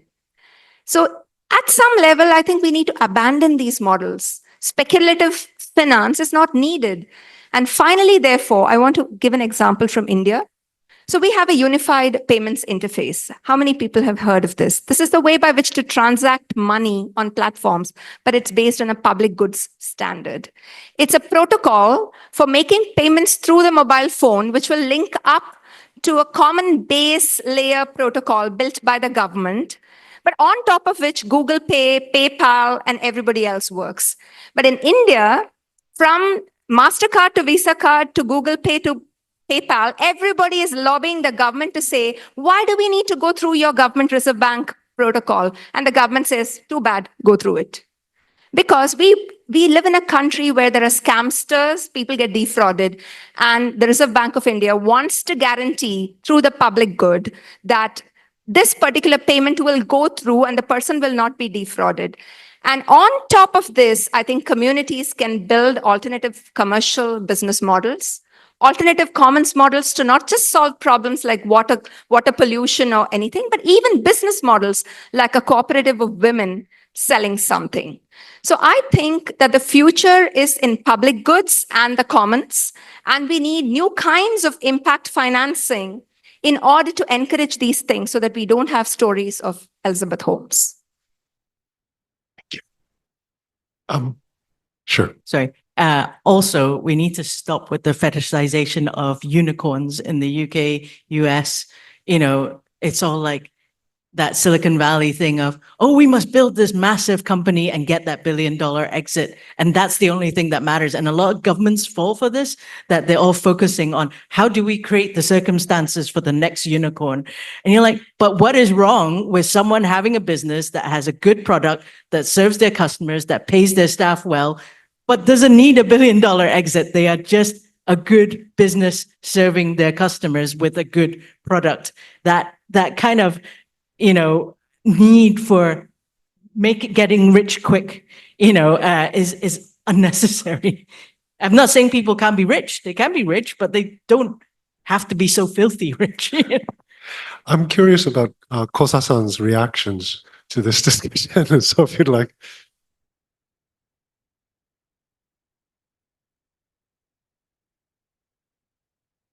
Yes, the unicorns and the huge investment to the certain company, those situation you are feeling about unfair or something, or not good situation, I think. But AI, maybe I believe that AI development cannot stop anymore. In your future, we have to be with AI. So as a result, developing the AI or developing another way AI, every way needs to money. Of course, it's a very healthy development. Unhealthy development also needs the money. And the currently AI industry is not fixed, very fluctuated. So I think so that opinion, keeping the safety or keeping the nice regulation needs the money, but the amount of the money valuation wise, of course, is a very controversial point, I think. Right, thank you. I'm going to sort of shift the discussion a little bit. I'll remind people in the room and online that you can submit questions, and then I will be feeding them to the panel up here. So please do click on those links and submit questions to the forum or through Zoom.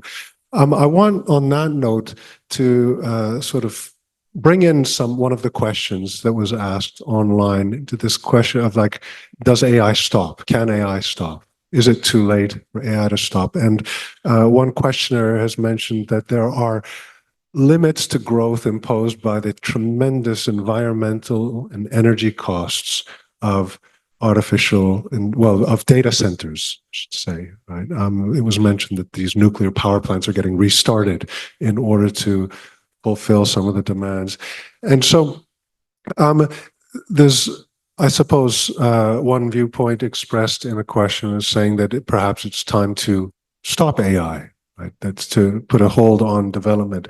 There's another question, however, that suggests that maybe AI is also the solution to all of this, right? Or to at least some of it, that it can give us new answers, that it can reduce people's biases, it can help improve communication among people. So not to drop the discussion into this binary for or against way, but I think how do we, I'd like to know how we negotiate the tremendous costs that we already know are out there for AI versus the momentum politically, economically, speculatively that it has versus the perhaps more moderate, smaller interventions that AI might be able to be oriented towards. So maybe I'll go down starting from Yi-Kwan.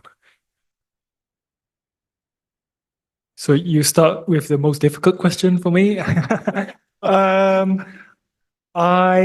You can chop it up however you want. I'll just can AI be stopped? I mean, that's the trillion-dollar or even question.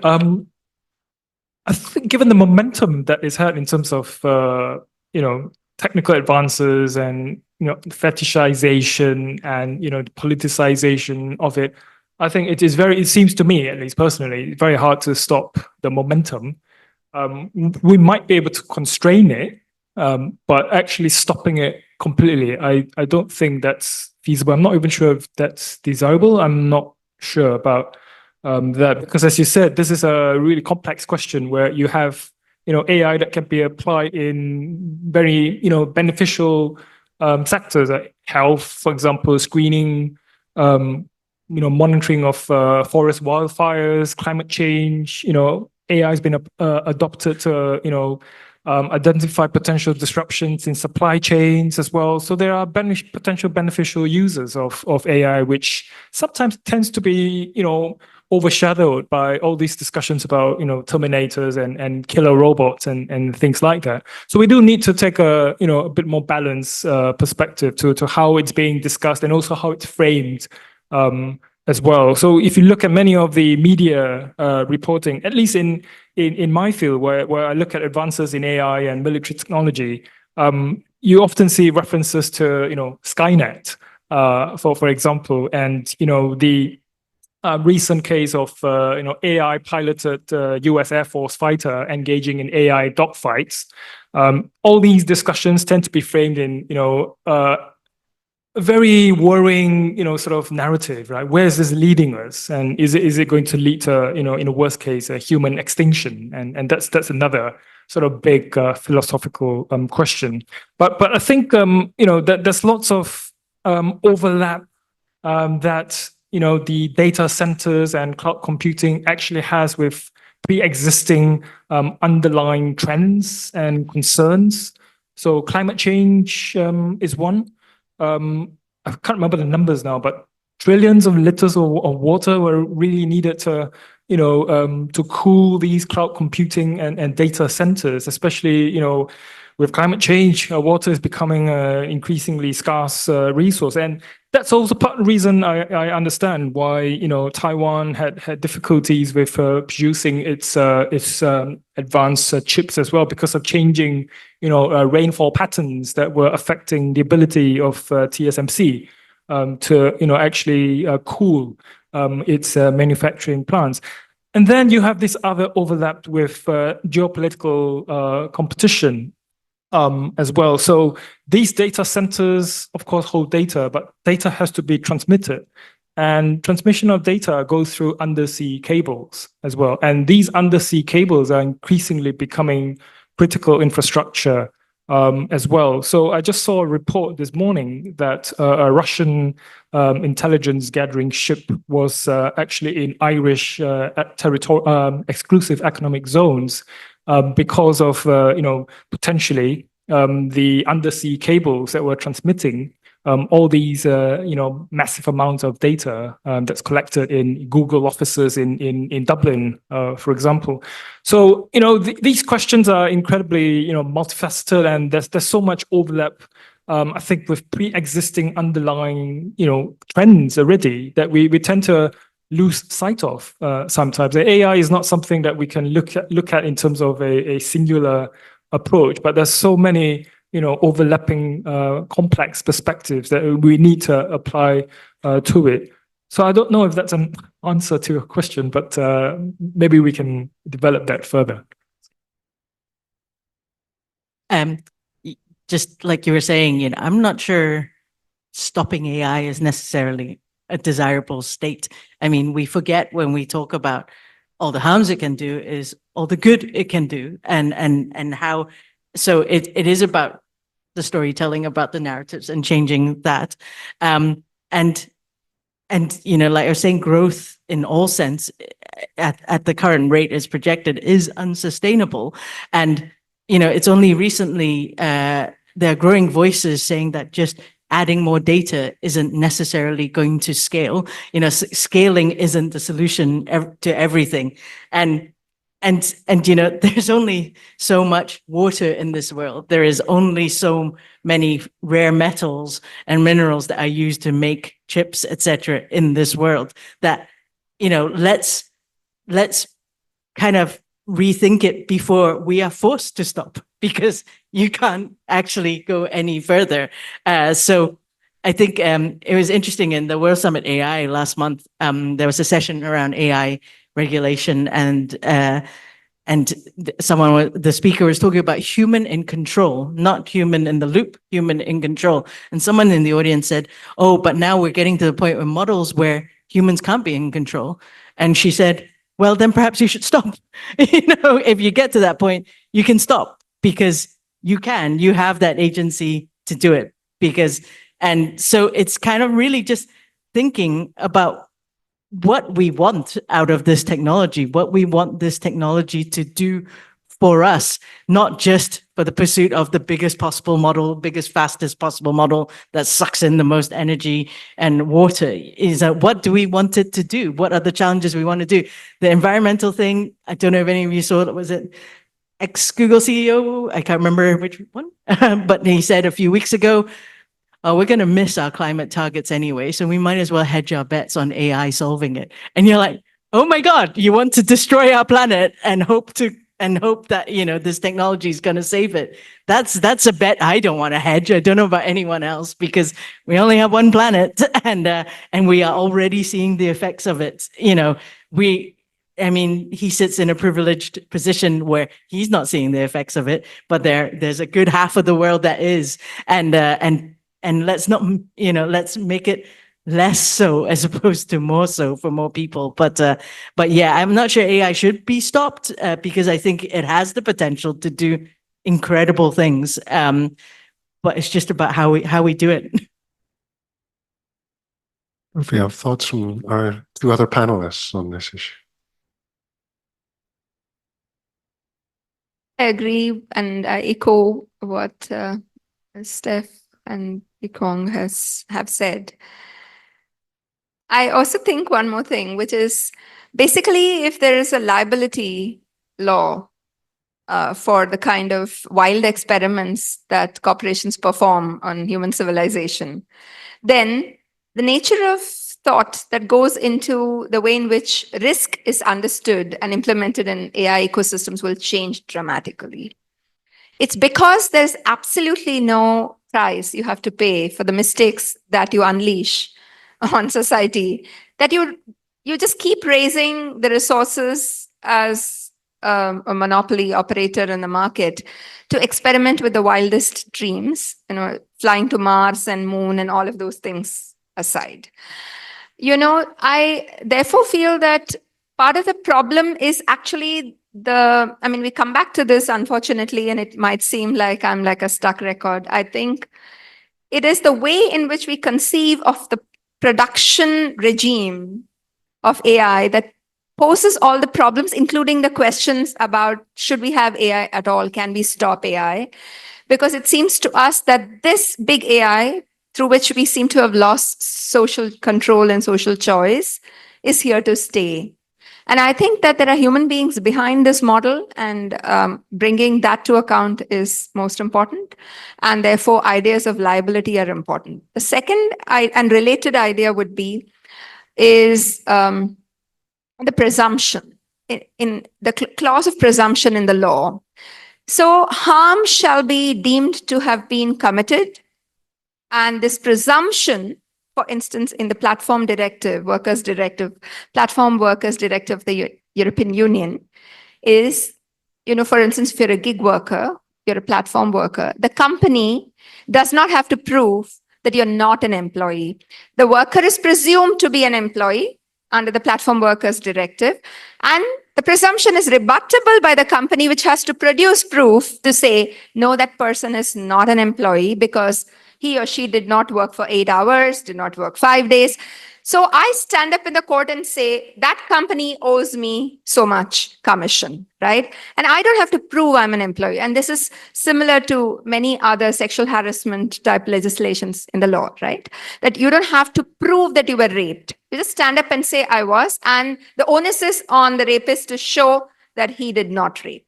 So I think that there are many tried and tested mechanisms in society to place responsibility on the purveyors of AI, on the producers of AI, so that they're forced to change the way they produce, right? And I think that that alone will help. And I think we need, as very poor countries coming from contexts like mine, we need to invest a lot in foundational models. We need to figure out how public health, for instance, malaria, do we have a proven foundational model that can predict accurately? We don't really need regenerative surgeries to beautify ourselves till we solve the problem of public health, right? So in that regard, we will need cloud analytics. We will need data centers, and how we do that in an energy efficient way, I think, is very much a policy choice. So where you divert your very precious public financial resources is a matter for companies to think of, for countries to think about their public investments, public investment regimes. Unfortunately, in this AI economy, we are locked in this trade and services where, as I pointed out earlier, the algorithms are all locked up as property, as private property. So it is, I think, a huge paradox. We all want sovereignty in deciding about AI, but all our levers of control, we unfortunately believe, are not in our hands. Just to add a quick thing as well, the dominance of how the way we're going with AI, about AI being critical infrastructures, we are creating single points of failure in our governments, in our lives. The cloud strike issue earlier this summer, which, crippled airlines and everything. We are getting to this way where, if, say, for example, OpenAI's server dies or Meta's server dies, things grind to a halt. And the more and more we have this centralized kind of power in the way we create our societies, we are heading to this point where, what if someone accidentally unplugs something, and that could mean people don't get food or people can't access healthcare, and that's something we need to reconsider. So yeah, that's a thought. I want to bring in another question that was submitted on the form, and I sort of empathize with the viewpoint in this question because I'm susceptible, I think, to the hype and there's something peculiar and makes me curious when I see something like an AI-generated piece of art, right? An image. And we saw a few images on the various slides today that were and were not produced by things like as OpenAI, DALL-E. I'm wondering from this question that, So I'll read the question. The results are people are using AI, different systems, to visualize their lives. The results can be beautiful pieces of art, and it feels like people are showcasing their idealized worlds, but it makes me wonder, says the question is, are these representations truly real, an authentic reflection of their lives, or are they more about projecting an image? And I think this is about more of the sensory affective dimensions of the algorithmic closure or the opacity versus the capacity that we also experience with some of these systems of helping us articulate our thoughts or helping us communicate with other people better. So how do you see AI, to sort of paraphrase what this person is saying, as a tool for maybe self-understanding or collective understanding that might be positive or otherwise? Maybe I'll give that to the person who's at the product, closest to the product side. So if Kosa-san will, I don't mean to pick on you, but if you have any thought, because I think, the SoftBank position is very interesting because you're in a position where you're trying to figure out what people want and what they want to see in these systems, but also in a position to shape how they want to see or what they can see in those systems as well. So how do you negotiate that sort of bind, right? Of reading the market, but also guiding the market, I guess might be another way of looking at it.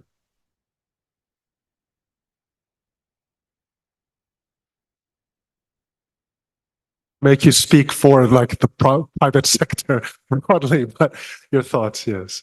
If you have, be nice to hear the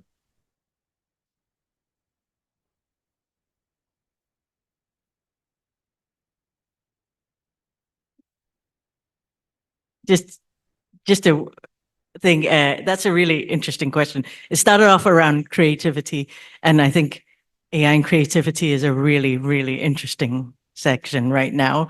We have an event next year called AI Can't Write Symphonies and Neither Can You. And it's about exploring how AI will impact creativity and bring in discussions of whether people who create AI art are true artists. And it's quite interesting in the creative world because I think there's very divergent perspectives on it because those who create AI art will say that obviously they have created the art with their human input, and therefore it's just a tool like anything else. But others are like, yeah, but then you're, using other people's art. So I think it's just a really, really interesting thing. But in terms of it as a tool for self-reflection, self-introspection, I think that's a really interesting one because self-perception, especially online, and is a kind of self-perpetuating loop. Do you see what you want to see? And also, the pressures of social media is well documented and how that has shaped what is considered to be beautiful. But it then just keeps self-perpetuating because, the amount of people you see do selfies with pouting lips and everything, because that is the perceived image of beauty.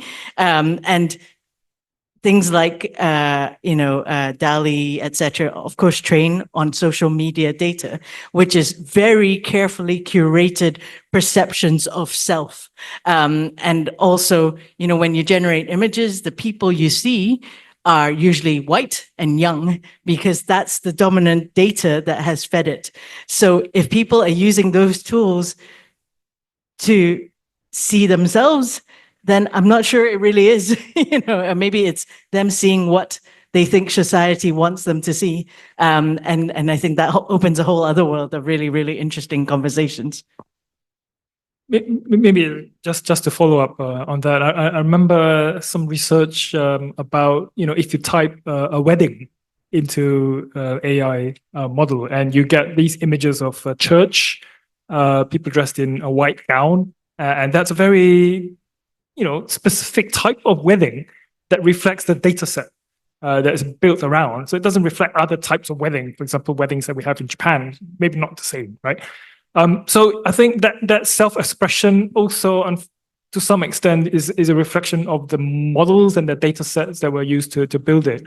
in the first place. And I think there's another interesting point that I would raise perhaps is this connection with fantasy to some extent. I'm thinking about Palantir, the AI company that's very involved in helping Ukrainian war effort, for example. And Palantir is named after the magical all-seeing stone in the Lord of the Rings literature. So you have these AI companies that also have this desire to project their image, of that AI company as somehow all-powerful, right? All-seeing, able to deliver perfect solutions on a very complex battlefield in Ukraine. And what else do we see? We see Alex Karp, right, the CEO of Palantir, the first Western CEO to visit President Zelensky in Kyiv in the midst of war, offering services to help Ukraine survive. I'm not saying that the services are not needed, very much needed, I suppose, in helping identify targets and targeting. That's very important. But that linkage, I think, in terms of how coming back to Steph's point, in terms of how AI companies also see themselves. What sort of image do they want to project to potential clients?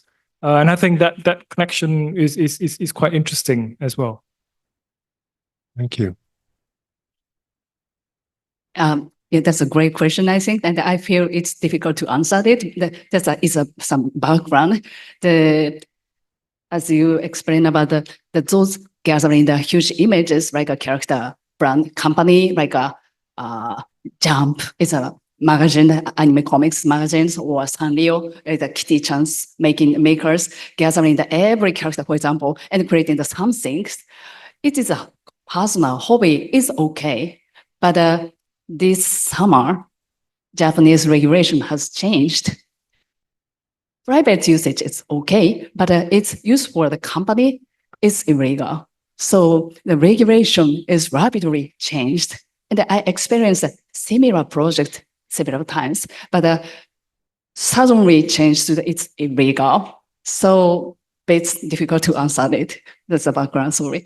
But if each company prepared about provide every data for the AI, maybe we can create a more attractive, interesting things.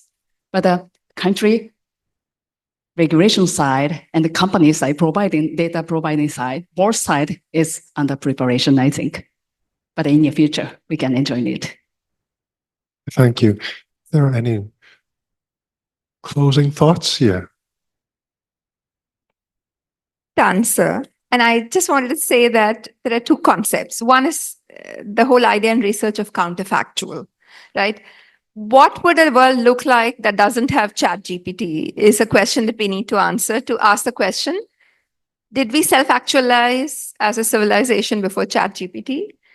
Going back 2,000 years ago, I think we did as human beings. And the answer is not therefore to negate AI, because I understand in immersive environments, people on an autism spectrum might actually find ways by which they pick up social cues. So my caveat would be to look at the opportunity cost. If I can produce this AI, which consumes so much energy and is being used for these purposes, as a public policy maker or an ethical scientist, my job is to answer the question, what else could that energy have been put to use for? Because very simply speaking, I'm not very convinced that those ChatGPT type video generators online are even necessary. So we have many AI-based tools which generate videos, and I think about how much water and energy it consumes.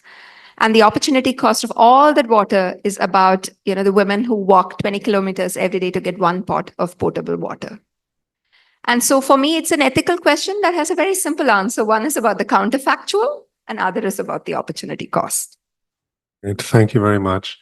I think we'll close the discussion there. I want to apologize to the people whose questions I didn't get to, but I think you may have the opportunity to read some of the work in the websites that we saw today in the keynotes or from the other publications from our speakers.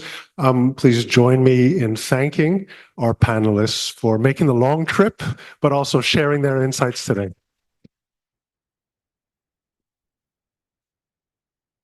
And thank you for your attention. Thank you very much. Thank you so much for the inspiring conversations. So you can go back to your seat. Thank you.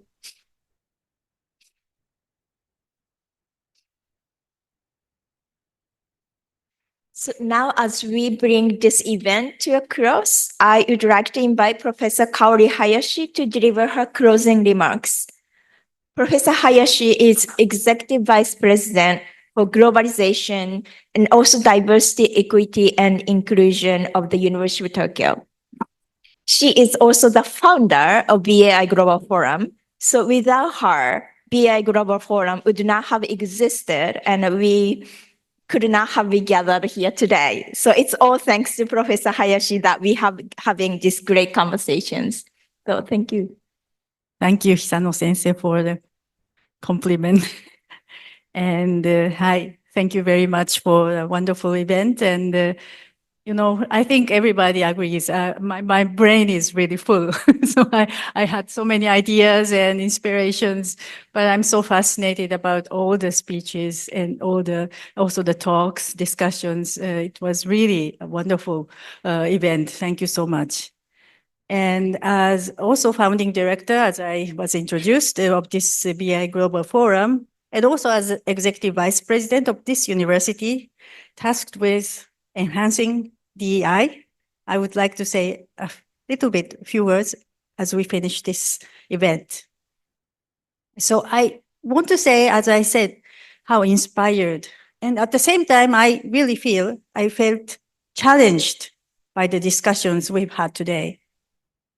The keynotes by Anita and Steph didn't just give us information and knowledge as we usually have in a usual event, but they also gave us a clear call to action, something we need all take personally. The panel discussions added depth to their ideas, helping us understand what is happening right now with AI scholarship, technology, and look to what is coming next. And before we go outside, I'd like to share my main takeaways from today's keynotes. As a media scholar trained by political economy perspectives, I cannot agree more with Anita's deep insight into technology. Anita reminded us how complex diversity, equity, and inclusion are in the age of AI. And your Global South feminist perspective challenged us to look beyond the surface and urged us to confront the systemic inequalities embedded in our technological infrastructures.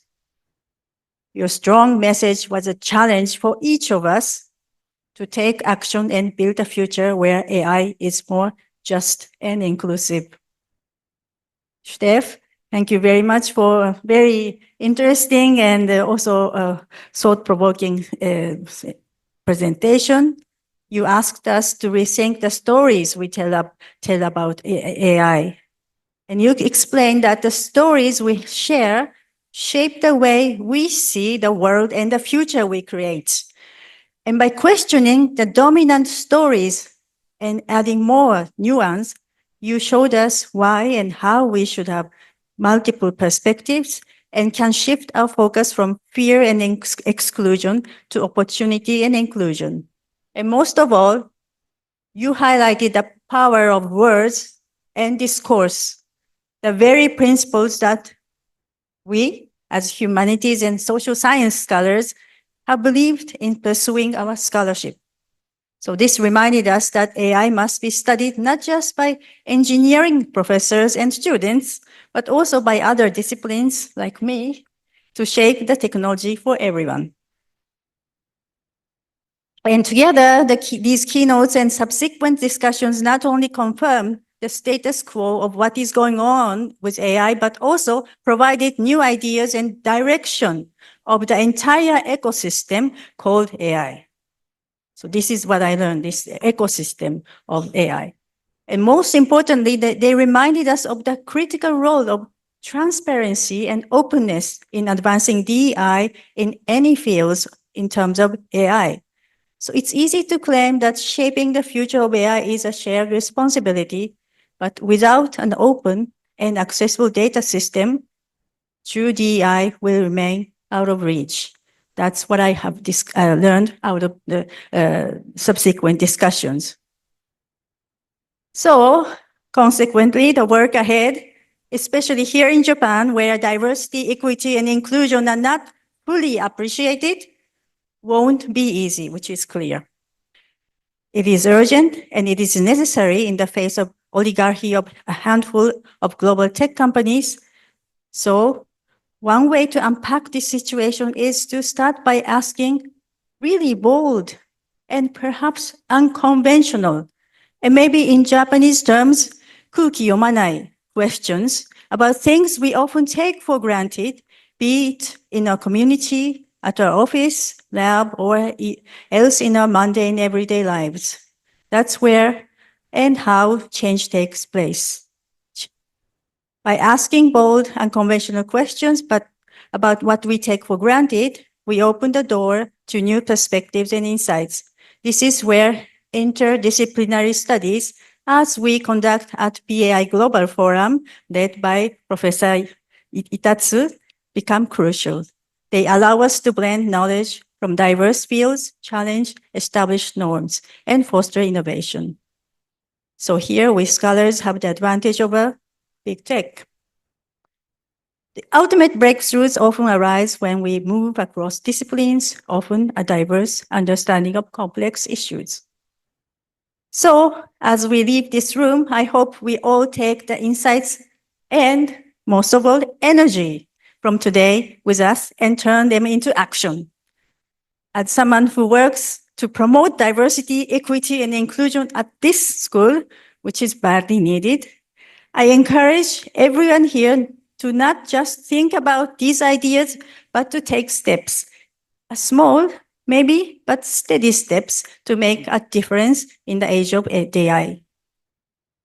I want to thank again our incredible speakers and moderator, thank you, and panelists for their contributions, and of course, the organizers led by Professor Itatsu, who worked so hard to make this event happen.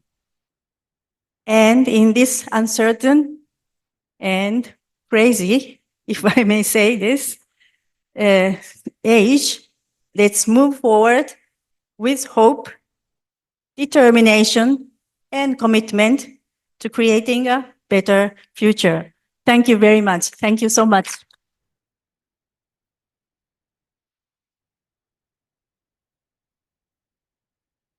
Thank you, Professor Hayashi. So this concludes the symposium. Once again, we extend our sincere thanks to all speakers, participants, and everyone involved in organizing this event. And I also want to thank, as Professor Hayashi said, thank our staff, Sonjin Oh, Minjuri, Honoka Kato, Priyamu, Nozomi Otsuki, and Midori Isoda, and other current and former graduate students as well. Without their help, this symposium would not have been possible. So thank you. Now, we would love to hear your thoughts about today's event. And if you have time, there should be a QR code here. So please fill out our survey, both those who are here on site and also those who are attending online. We would greatly appreciate your opinions and thoughts. Thank you again for joining us today, and we look forward to seeing you at the similar events in the near future. Thank you.